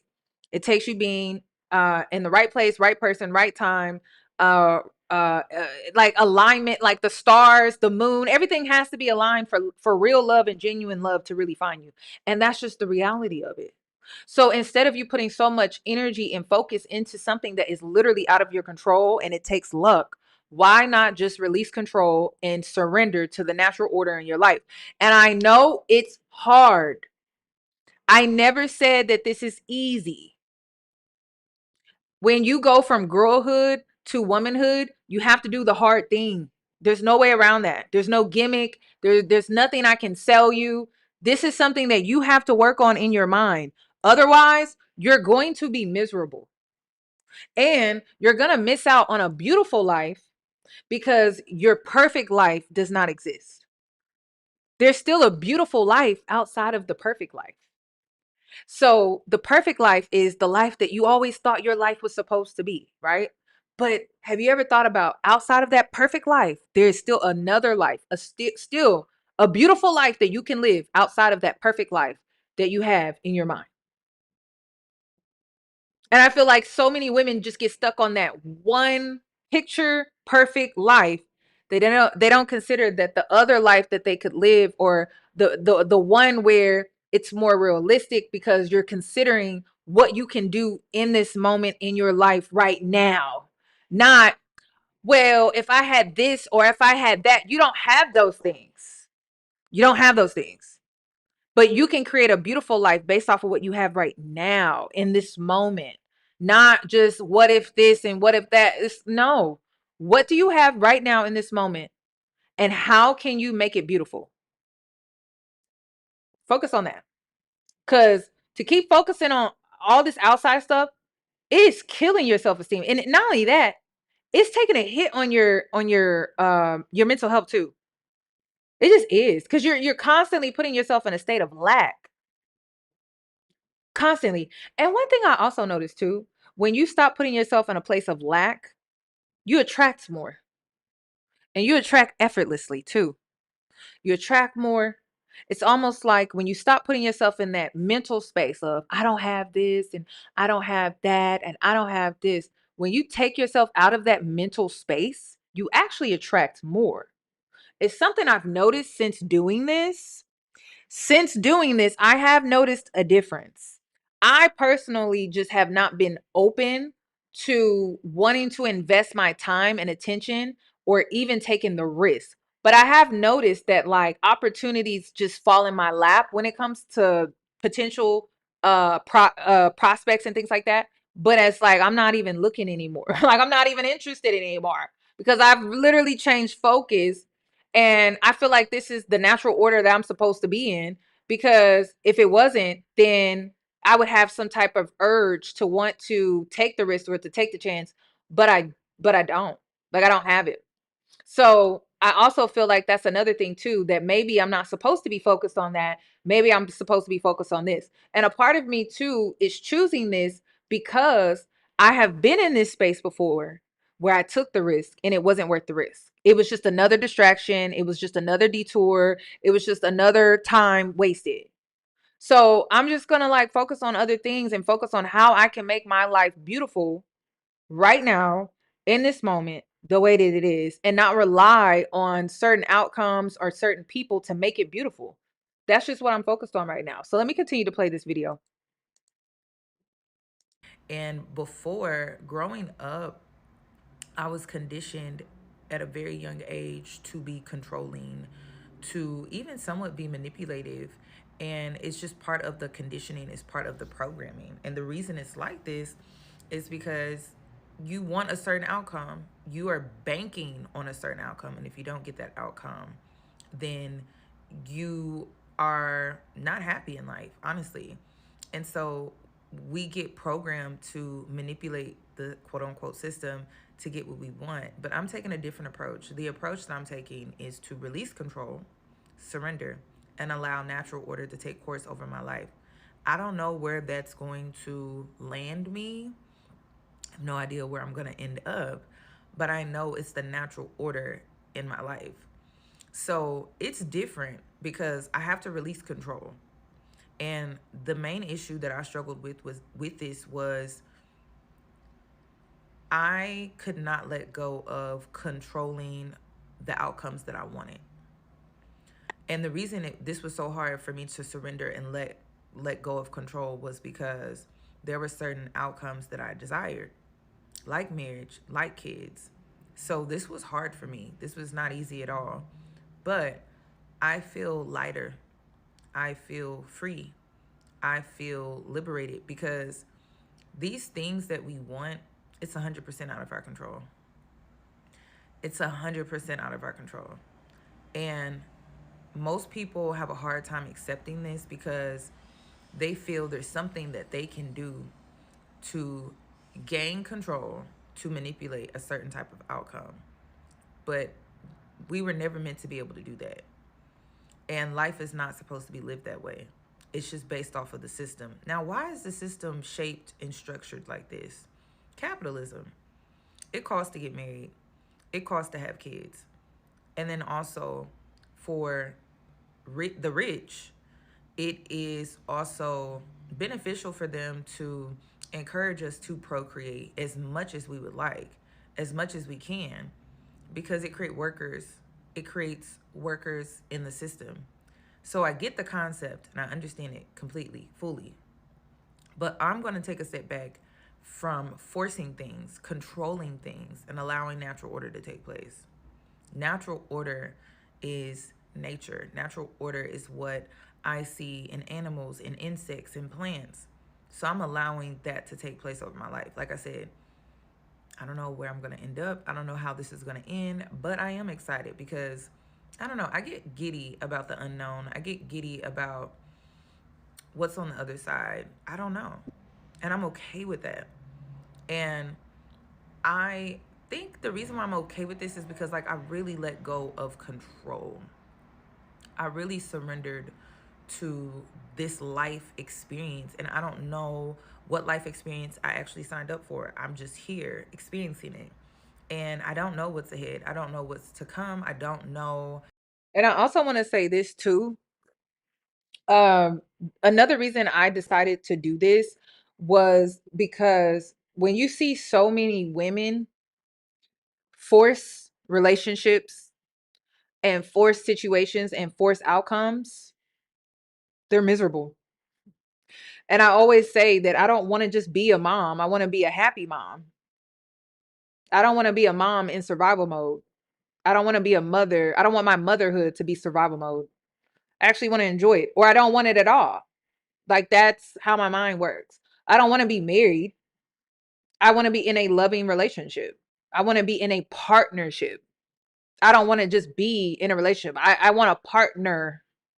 I want a best friend. I don't want to just be married. I don't even consider, like, I never even got as far as a wedding day. Like, I don't even know how I want my wedding day to be if I was to have one, because I never thought that far ahead.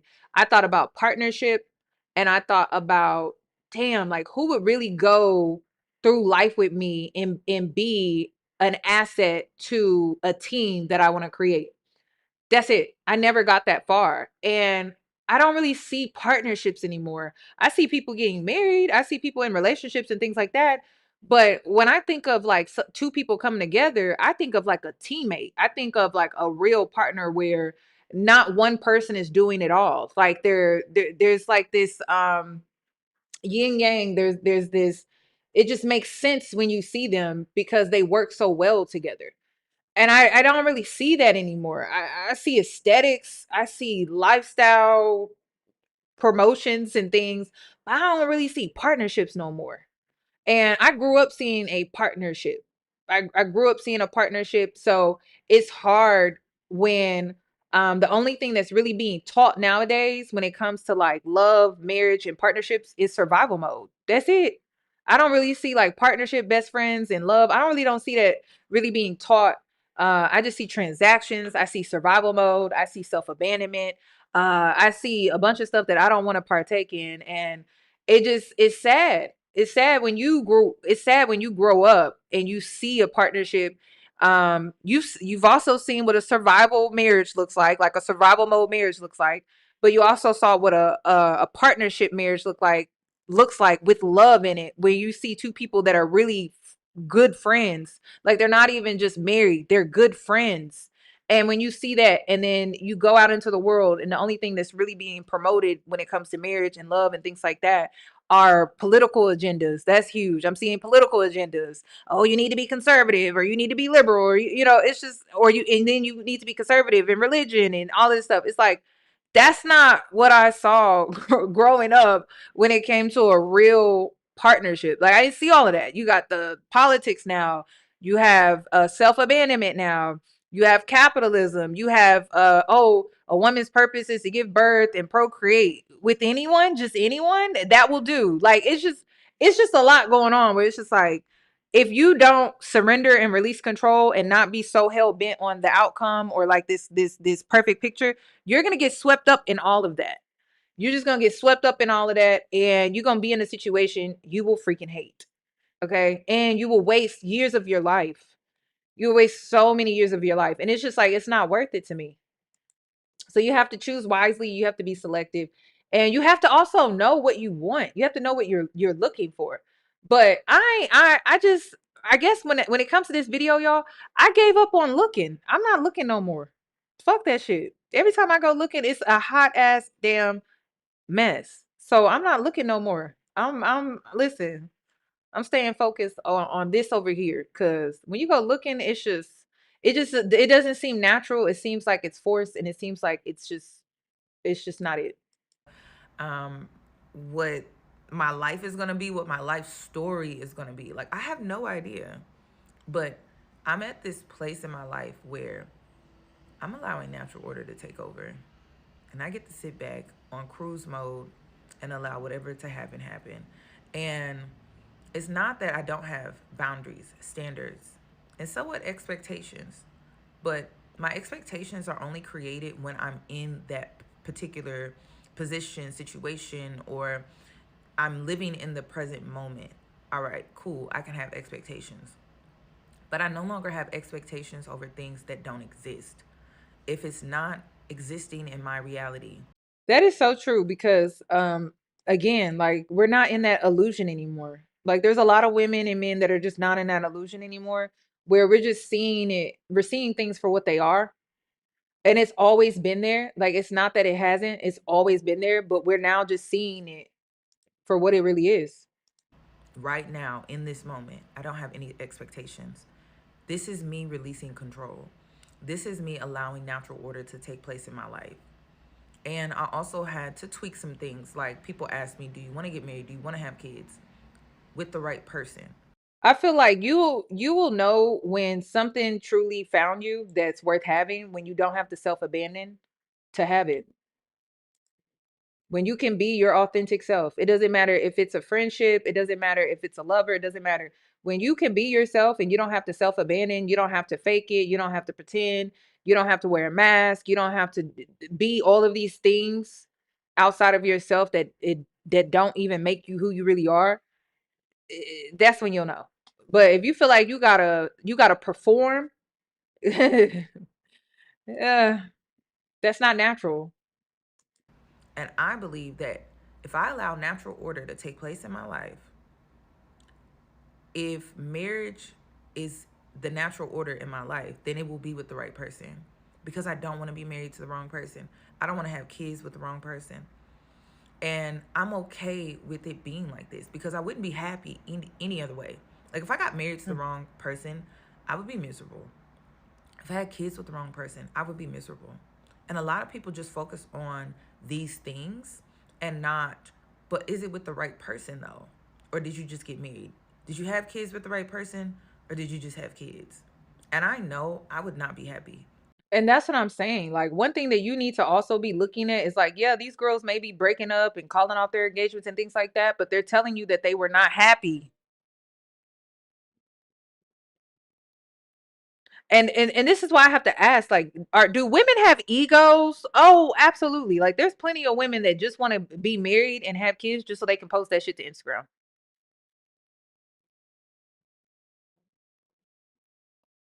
Just so they can have family holiday photos on during the holidays. But will you be happy? Like, is this about women's enjoyment into wifehood and motherhood, or is it just to check the shit off the list? Because I'm not a checker. I'm not checking nothing off the list just to check something off the list. I don't even want it that bad. Like, I want to actually enjoy it. I want to be happy in it. I don't want to just go through the process of doing it. Like, what is the reason for doing that? I'm just wasting my time. And that's another thing. I've seen women waste years of their lives in a shitty, miserable situation, all to check something off their list. It's never worth it, y'all. So take that into account when you're seeing, women leave their marriages and break up with their go through a divorce or whatever the case, break up with their boyfriend, their long time, whatever. Think about how they weren't happy in that situation and think about how long they stayed.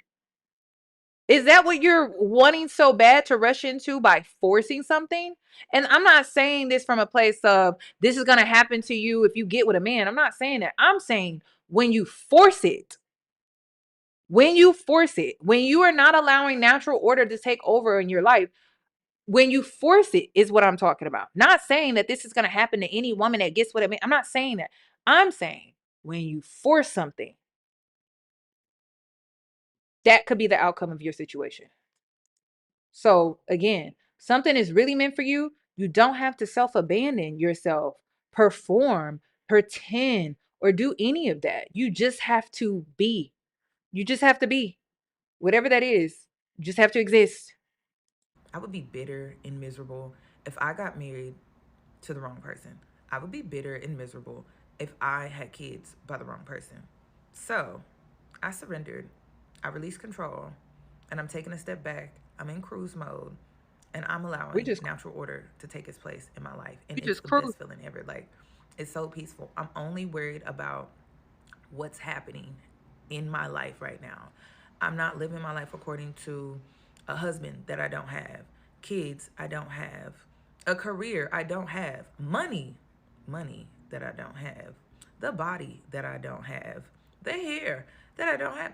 I am only living in this reality, in this moment with myself. That is it. And it doesn't go any further than that.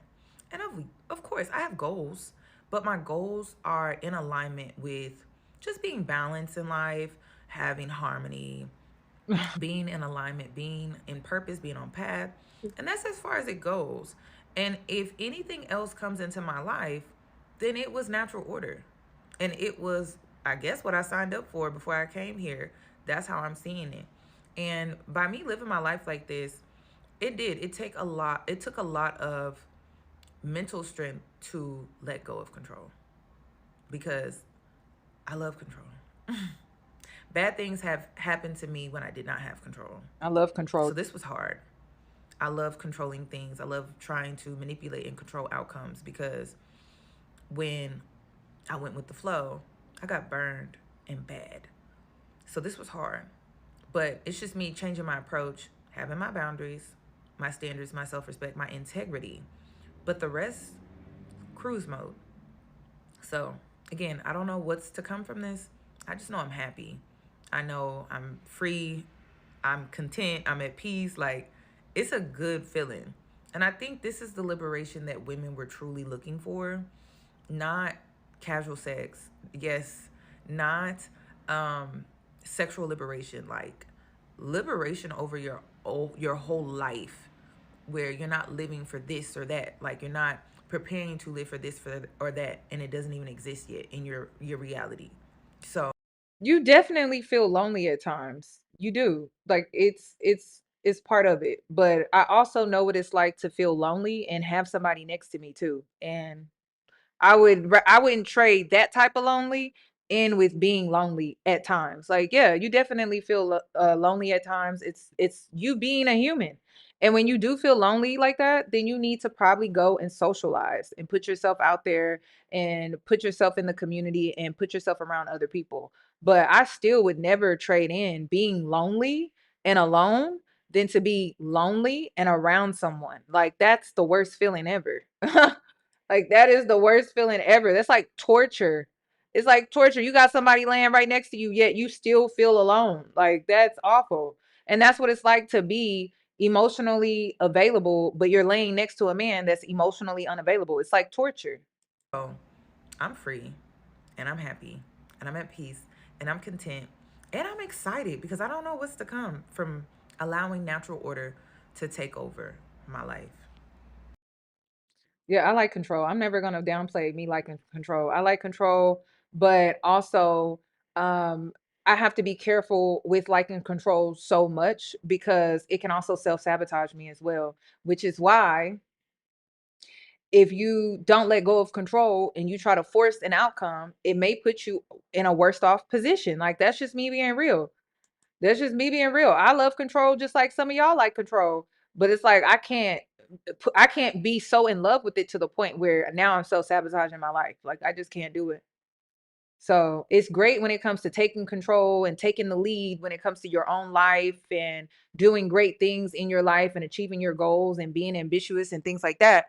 But it's not great when you force it to the point of now you're self-sabotaging yourself in your life. So you have to be careful. There's always going to be balance when we speak on a shadow trait. Like, a shadow trait of control is you are so controlling that now you're destroying yourself and you're destroying your life. But that shadow aspect could actually be used in a way that benefits you, like knowing when you should take control, knowing when you should act on something, knowing when you should move forward with something and not wait on others to be in agreement with you or to be there supporting you through it. Like, knowing when you should take control. So it's all about balance. And again, these shadow aspects that you carry, these shadow characteristics that you carry, it all comes down to how are you utilizing it though in your life. It's not always bad. It depends on what your intentions are. So you have to be careful about that. Taking control when you need to, when it comes to certain things, that can benefit you, especially if you're around other people that you can't trust or other people that you shouldn't give control to or hand over that level of control to when it comes to you. So sometimes you need to take control of your life. I know what it is like to do all of the work, the shadow work, the mirror work, the facing the childhood wounds work, genuinely digging in and doing the work, and still finding myself looping back to the same story and same experiences. I know what it's like to hold a vision so clear, but keep watching myself circle back anywhere and never reaching my destination. So one of the things that I came to the realization about was when I decided to release control, I started seeing patterns over my life, loops over my life through pattern recognition because okay, so let me explain. So when I was in that headspace of, oh, I can control outcomes, it put me in an illusion where I couldn't really see myself sometimes, and I couldn't really see my life in a real way. But when I actually let go of control and I released the whole, oh, I can control outcomes and things like that, I started to see a loop in my life that would play out over and over and over again. I'm like, wait a minute, how long have I been in this shit, playing this shit out over and over and over again? I was so focused on trying to control outcomes and things like that I didn't realize that I had put myself in this loop and I had stayed in this loop because my whole focus was on control, that I was like in this repetitive cycle in my life. And if I would have never released control, I would have never seen it. I would have never seen it. I would have still been deep in it. I would have been still so focused on trying to control outcomes. I would have never seen this cycle in my life. I would have never been able to come on here and tell y'all, yeah, I keep attracting guys that are emotionally unavailable. Like, I don't know why I keep attracting guys that are emotional. If I would have never surrendered to control, I would have never been able to acknowledge that or identify that at all. And I'm like, why do I keep attracting emotionally unavailable men? Oh, it's because these are the type of men that are attracted to me because I'm emotionally available. And then I'm open to it because, right, another thing that was fucking me up, I feel like any man that approaches me, I should give them my time and attention to, not because of I show real interest into them, but because I'm single. And because I'm single after a certain age, society tells me that, oh, you shouldn't pass up that man that's approaching you. Like, you need to give them your time and attention because you're a certain age, and yada yada yada yada yada. Even though I know that I have this loop over my life, I'm in this cycle in my life where I keep entertaining men that are emotionally unavailable. But because I'm a woman after a certain age, I have to give my time and attention to that man. There's plenty of people that are not going to agree with this simply because I'm a certain age, and they feel like because I'm a certain age, any man that comes swinging my way, I need to give him my time and attention, even though I know that it leads to toxicity because that man is not emotionally available. But because he offered to take me out, I should take that offer. So there was a man that I turned down for a date because I saw the signs that he was emotionally unavailable, and I said no. I said no. Why? Because I'm breaking this cycle. I'm breaking this loop over my life. I'm making it known I'm not interested in men that are emotionally unavailable. How can you attract better if you keep entertaining what you don't want? I moved to different jobs, still ended up with the same type of boss, same toxic work environment. I did this in relationships, same type of man, just dressed up a little bit differently. And that's the thing. When you release control, you start to see the loop. You start to see the pattern recognition. You start to see how, okay, this guy is the same guy as all the other guys. He just a different face, different body, works at a different job, makes different money. That's it. It's literally the same guy. It's literally the same guy.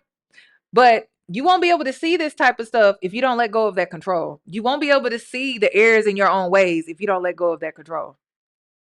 I did it with my health and my weight. I kept losing and getting right back at the same place I was before. I kept circling back. But what changed for me wasn't another retreat or coaching program or more insight. It was being able to see the patterns, naming it, understanding exactly what it was doing and why. But how can you see the pattern if you're focused on controlling the outcome? You won't be able to see it, y'all. You will not be able to see it. I have a video on my Patreon. It's called Pattern Recognition. You got to check it out. I feel like it's probably one of my best Patreon videos I've ever done. But you need to go check that out. I would have never saw this pattern over my life if I had not released control. I would have still been in that cycle. I still would have been in that cycle, and I still would have been like, why do I keep attracting the same type of guys? Let go of control. And then building and creating a life from a different place deliberately over time. And let me tell you something, once that happens, once you can break that loop, things show up in your life so Um, I see what you're saying, but I'm talking about mainly society. Like society, the pressures of family, not necessarily like, yeah, there are gonna be girls out here that are desperate, that will take any little offer. But when you're a person, when you're a woman that is truly accountable, and you just don't, when you're accountable, you have boundaries. When you're accountable, you're firm in your boundaries, because you know that if the situation goes a certain way that impacts you in a negative way, you're the only one that you can go to for, like, girl, you knew what that was and what that wasn't. Like, you know what I mean? When you're accountable. But when you're a woman that's just a victim all the time, uh yeah, like, you're gonna automatically blame others when really you could have had a firmer boundary. You could have raised your standards. You could have said no. You didn't have to take that man on that offer or anything like that. I've had girlfriends that would literally entertain a guy just because he was a guy, and he offered. And it's just like, if you know what you're looking for and you know what you want and you have standards, then you wouldn't just entertain a guy just to entertain a guy. Like, it's especially when he's showing signs very early on that he's not on nothing serious. Like, why would you even waste your time with that? Now you're wasting time, wasting energy. I don't know, maybe. And some women like to do, and I noticed this, some women like to do things for the plot because they're bored and they're lonely. It's not easy choosing peace and choosing clarity. It's not, because oftentimes you may be by yourself. And a lot of women cannot handle that. But I mean, it's either you choose peace and clarity, or you just gonna keep choosing chaos. You're just gonna keep choosing chaos, keep choosing chaos, keep choosing chaos, and you still gonna be stuck in this loop, and you still gonna keep attracting the same type of guy. So another thing too is you have to choose clarity, you have to choose peace, and you have to choose breaking the cycle. Keep choosing chaos, you're gonna stay in that cycle. Confusion, you're gonna stay in that cycle. Trying to control outcomes, you're gonna stay in that cycle. The only way you can break out of it is, at times, choosing peace may mean being alone. And sometimes choosing peace may mean you have clarity, right? But the clarity means that you're alone because you have clarity. A lot of women don't want to deal with that. A lot of women don't want to sit with themselves in that. And a lot of women don't want to sit with themselves long in it. They can do it for a little while, but they can't stay in it. And it takes strength. Like, you can't be weak. I'm sorry. You cannot be weak, because you will be easily broken down. At that point, anybody can come in and manipulate you. And that's where desperation starts to come in. You have to be strong. And women are strong. Women are mentally strong. Women are mentally strong. Okay? You are mentally strong. I don't want to hear that you're not. You are. You are very strong. Okay? You are choosing to be weak. You are mentally strong. Women who go through cramps and childbirth, your body, you mentally were created to handle all of that. So you're telling me that you can't weather the storm of loneliness? I don't believe that. I don't believe that at all. And I won't accept that either. Because women were, by design, you were meant to take on that type of stuff mentally. It's the men that I say maybe not. That's the reason why they project so much onto us about loneliness, because they themselves don't do well with that. And I noticed it. I noticed it with my own brothers. I'm like, y'all always got to have somebody around, and I would just be chilling. So it's really men that have that weakness. I don't feel like that's a weakness of ours. I don't. Yes, it can be lonely at times, but I feel like you know how to work through that. Or if you don't, you need to learn. so differently. People show up in your life so differently. You are walking a different path. You're walking a path that's sending you on a journey where the right people at the right time show up, that are there in your life for expansion. Now, I also want to put this on record that this was a cycle that I just broke. Okay. Now, how was I? Let's go back. We started with surrendering. That was hard because I like control. We started with that. Then I started to see the loop over my life. Couldn't see the loop before because I was so focused on the on a control. So we released control, we surrendered.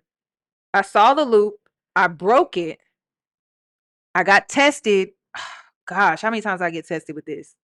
I got tested like 3 times. 3 times, 3 times. Oh my God. One time, a male friend of mine introduced me to a married man. I don't know what that was about. Then there was another time where it was the sugar daddy. He was emotionally unavailable, which I was picking that up, but I got confirmation through text because then people make you feel bad when you cut some off early, but you already was picking up on the vibes, and then boom, he said it through text. I said, yeah, I was picking that up that you were emotionally unavailable. And then what was the other one? Oh, I was out walking, and I swear, y'all, this man, he had the same energy of an ex of mine. And I'm just looking at this guy like, you're literally the same. Like, you're literally the same person as an ex of mine. The way he dressed, the way he talked, the way he approached me, the car he drove, y'all, it was literally the same. And in that moment, I was like, I'm breaking this pattern because why is this all of a sudden happening? And I noticed that in that moment, I was like, same spirit, y'all. It was literally the same spirit. It was same energy. It was just, I was like, what the hell? And I was like, no. And yes, when you identify with this cycle, with this loop over your life, you pick it up so fast. Like, you don't really need much because you've identified with that. Okay, this is a cycle, this is a loop in my life. And so when things start to feel familiar, you're like, hell no, hell no. And that's exactly what happened when I was outside. I was like, hell no, hell no, I'm not going backwards, because that's what it felt like. Felt like this guy was approaching me. I'm like, this is like me going backwards. Hell no. And I'm just like, why does this keep happening? Not only that, I started seeing this is very spiritual for me. I started seeing 10, 10, 10. And I'm like, oh my God, this cycle is closing. If I keep rejecting this familiar spirit or energy, I'm going to close this cycle. I'm going to close it out. I'm going to close it out so we can close it for good. Because then I started seeing 10, 10, 10. And I'm like, I'm closing out this cycle. I can feel it. I'm closing out because I kept seeing it. To close out a cycle like this over your life, you have to reject. You have to reject. You have to say no, no, no. And you have to do it more than once. It's not like a one-time thing and then it's like, oh my God, like, no, no, no, no, no, no, no, no, no. Because to break a pattern, you have to do it repetitively. Yeah. You have to do it repetitively to actually break it. This is all spiritual. To break it, you have to do it repeatedly. Can't just do it one time and be like, oh, it's a cycle. To break a cycle means, okay, it comes back, reject. All right, comes back, reject.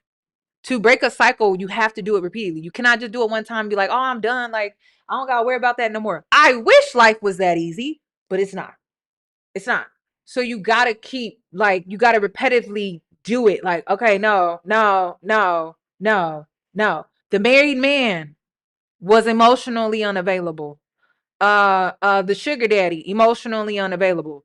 I knew by the way this man walked up on me and approached me, emotionally unavailable. And I was like, no, no, no. You have to do it repeatedly. You can't just do it one time. Okay. This is how you break the loop over your life. You have to do it repeatedly. How? Or no, why? The deeper meaning, you're creating a new narrative when you do that. You're writing a new story when you do that. But you have to keep rejecting to write that new story, to write that new narrative. If you give in, even if you reject it twice, but then you give in, you got to start over. I don't make up the rules.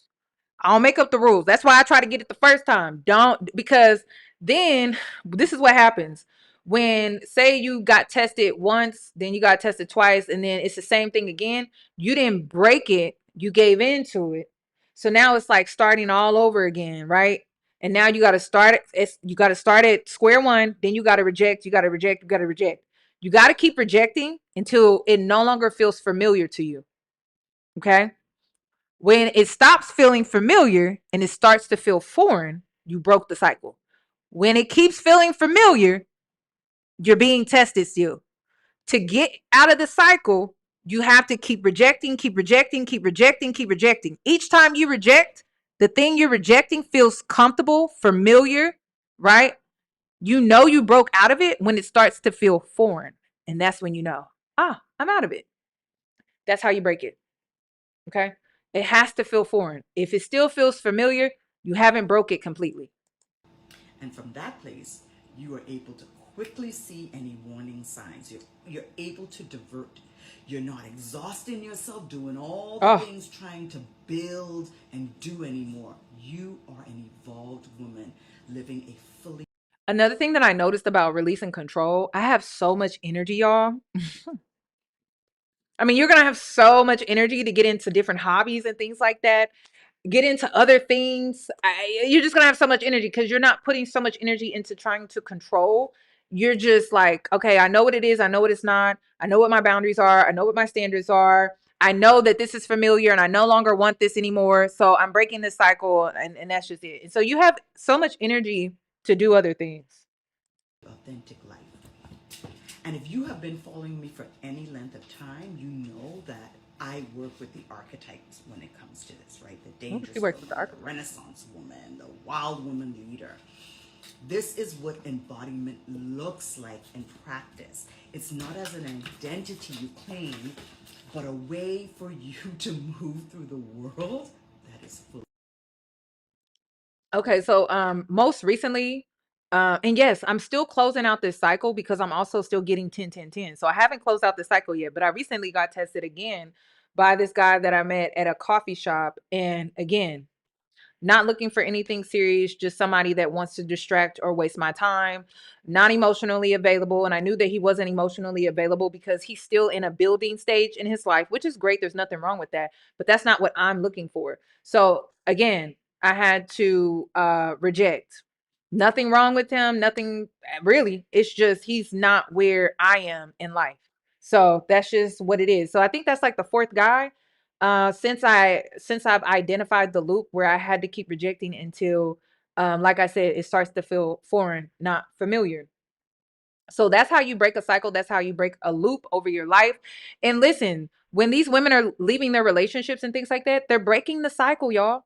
They're choosing themselves. They're no longer self-abandoning themselves. I feel like they should be supported. I know some of you may feel like you may have felt misled maybe because of the aesthetic or whatever that they were presenting to social media. But I just feel like you got to give people grace. Okay? You do.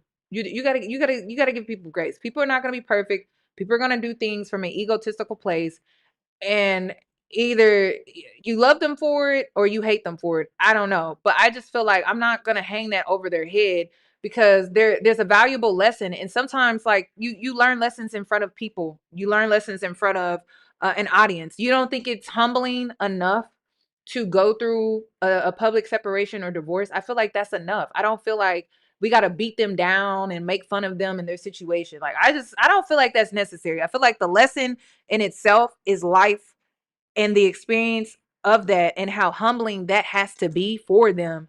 Why do we have to gang up on them and add our little 2 cents about you know what I mean? Like I don't agree with that. But I will say that there does need to be a correction as far as ladies stop doing the surface level manifestation. Stop doing the surface level manifestation. This also involves religious women. Stop doing the surface level manifestation where you are doing the spiritual bypassing. Do the work, do the real work so that you know that when you are talking to God, you're actually talking to God. You're not talking to your ego and to the spiritualist. Stop manifesting from surface level. Like you need to do shadow work. You have to pay in order to receive. You can't just take. And some of y'all are just taking because you're manifesting from a surface level place. You're just taking, taking, taking. And you're going to have to pay in. Like that's just how it is. So you could pay in on your own time and on your own terms by doing shadow work, go at your own pace and manifest. But if you're just manifesting, you're not doing no inner work or nothing like that. And to be honest, It's so incredible how life is, because even though the religious girlies are taking a different approach than the spiritual girlies, y'all still ending up at the same spot. And I'm telling you, if you look at the bigger picture, the only reason why y'all ended up in the same spot is because of lack of inner work. I always say that if you want to develop a strong relationship with your intuition, you want that communication line to be strong within yourself when it comes to God, you have to build self-trust. You can't build self-trust if you don't have a good identity on persona versus your ego versus your insecurities versus your triggers, and then self. The only way you get true communication to God, your ancestors, whatever you believe in, spirit, whatever, it has to be self. But you have to know yourself. You have to know the different parts of yourself in order to really know God and intuition. And that's what's really the disconnect. It doesn't matter what framework you use. You want to use religion, that's cool. But are you trusting yourself though? Because that's where it all starts. That it starts on both sides. It doesn't matter if you want to be spiritual and take on the framework of spirituality, or you want to be religious and take on the framework of religion. At the end of the day, if you don't build a solid identity, like if you don't get to know yourself in a real intimate way, you're always going to be misled. Always. Like you just are. And from the spiritual girly side, like I always tell you that to know yourself is to trust yourself. To strengthen your intuition is to trust yourself. And then to trust yourself, you must choose yourself. Choose your knowing. You got to choose your voice, your inner voice, not outside influences, not the pressures of society. You got to choose yourself every single time. Your voice, your opinions, your guidance, your knowing. That's what strengthens your intuition is self-trust. If you do not have self-trust, you most likely have a weak intuition. Weak. If you do not have self-trust, then you don't have a good foundation when it comes to discernment. It all is rooted in self-trust. It all is. If you don't trust yourself in that way, then you won't choose your intuition. You'll probably choose someone else. Whatever they're telling you, whatever they're saying, yada yada yada. Because a real spiritualist, she's always, or he or she is always going to tell you, well, what is your intuition saying? Because I can't provide that for you. You should be able to provide that for yourself. If it's a toxic spiritualist, they want you codependent on them. So they're going to tell you what your intuition is telling you. But a real spiritualist that has integrity is going to tell you to trust what your intuition is telling you. And that the only thing I can provide is confirmation that your intuition has already been saying this. You just haven't been trusting it. But I shouldn't be telling you things that you already don't know. You should already know. If you are religious, your self-trust is truly rooted in self-identity and knowing who you are. You have to know yourself outside of just your religious framework. Your religious framework can be a part of your identity, but when you make it your whole identity, it's hard to have that true connection with God. And like I said, that connection is always through self. Through self. It can't be just through the religious framework, because how do you build that intimate relationship with God if it's just built through the framework of the religion itself? You have to build that intimacy. You have to build that bond. And the only way you can do that, you got to meet God where you are at authentically, and that's at self. So that means you can't be perfect. Like you can't show up to God like I'm perfect and I'm not a sinner and you're a human being. So you have to meet God where you really are in life, not the persona, not the ego, not all of that stuff. Like you have to leave all of that stuff at the wayside and show up in your real self and connect and build that intimate relationship. And I feel like part of the issue is because the church doesn't allow you to come in your most authentic, you're never really able to create that real bond or that real intimate relationship. So there's like a block. And it's because of how the religion is taught, not necessarily that you can't have this relationship with God. It's truly how the religion is taught. So there's a blockage. So you're gonna be a sinner. Like there are things about you that are just not gonna be perfect. You're gonna make mistakes. There shouldn't be any shame or guilt, because if you allow shame and guilt to creep in, then you're gonna block yourself from being able to meet God in your most authentic. That's the only way you can have that conversation. Because if you allow the guilt and the shame to come in, then the first thing that's going to go up is your ego, because your ego is there to protect your self-esteem. And shame and guilt, it affects your self-esteem in a negative way. So you have to release that shame and that guilt. And you have to know that God is not going to judge you like that. So you got to let that go. But your religious framework is literally blocking that intimate relationship. You got to start asking, why? Why does the church do that? Why does the church block that intimate relationship? And this is why you'll see women in the church where they're like, yeah, God told me to forgive my husband, and God told me to da da da. And that man literally put that woman through hell and never stopped. Never stopped. I don't think God is that cruel. I always say that. I'm like, the God I know ain't that damn cruel to me. I don't know. Maybe God, is cruel to others, and I don't know. But the God I know, I'm like, God is not even that cruel for you to have to go through that. Putting you in survival mode again and again and again and again and again over a man. The God I know is not cruel like that. But everyone got a different relationship. You know what I mean? But the God I know, I'm like, God is not even the cruel like that in that way, to where you would literally have to be in survival mode constantly just to be in this relationship. That's not God, y'all. I don't know what that is. And that's what I'm saying. Form a real relationship. And like I said, it doesn't matter if you're spiritual or you take on the framework of religion. Get intimate with yourself and create that bond. And it has to be built on trust, just like any other relationship. Just like any other relationship, you have to build it on what? Trust. Do you trust yourself? That's when when you get to that level of I trust myself, I choose myself, I trust myself so much that I will choose myself 1,000 times over again. That's when everything in your life changes. That's when the relationship with God, your spirit, the universe, whatever you want to call it, strengthens. But you got to build that trust with self. So that's all that I have regarding this video. Thank you for tuning in. Thank you for joining me. I do have another live that I want to do, and let me see if I can show y'all what it is really quick, because let me know when I should do it. Okay. Her best friend ghosted her. And let me know when I should do that live stream. What time? Should I do it during the day? Should I do it in the evening time?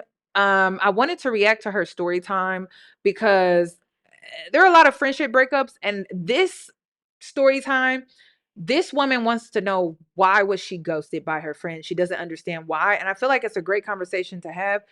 Typically it's the other way around. I do conversations around you being the one cutting off the friend, but I never do the other version, or the other way around, where you're the friend that gets cut off. So she was the friend that got cut off, and she's telling her story and she's seeking answers. So I wanted to do a deep dive about that. So let me know when I should do that. I could do it tomorrow or I could do it Wednesday, but I only want to give y'all those just one day this week, because I got to get into this deep dive with The Polygamist on Netflix. Okay. So I just need some time to do that. And I want to do the Polygamist deep dives probably before July. Before July. So because my when is it? Yeah, my brother is supposed to come in visiting me and my niece.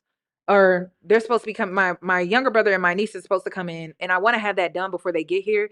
And he gets here June the 30th.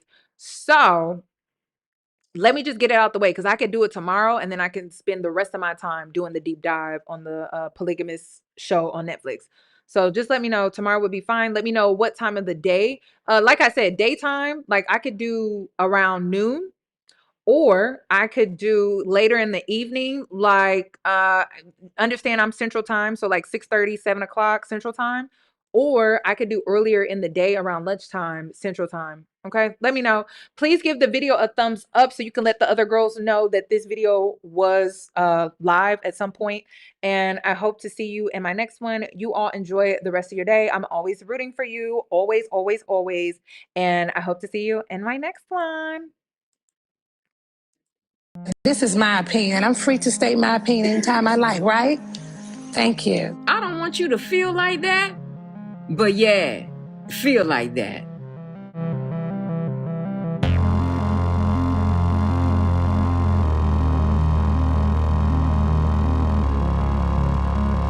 This is my opinion. I'm free to state my opinion anytime I like, right? Thank you. I don't want you to feel like that, but yeah, feel like that.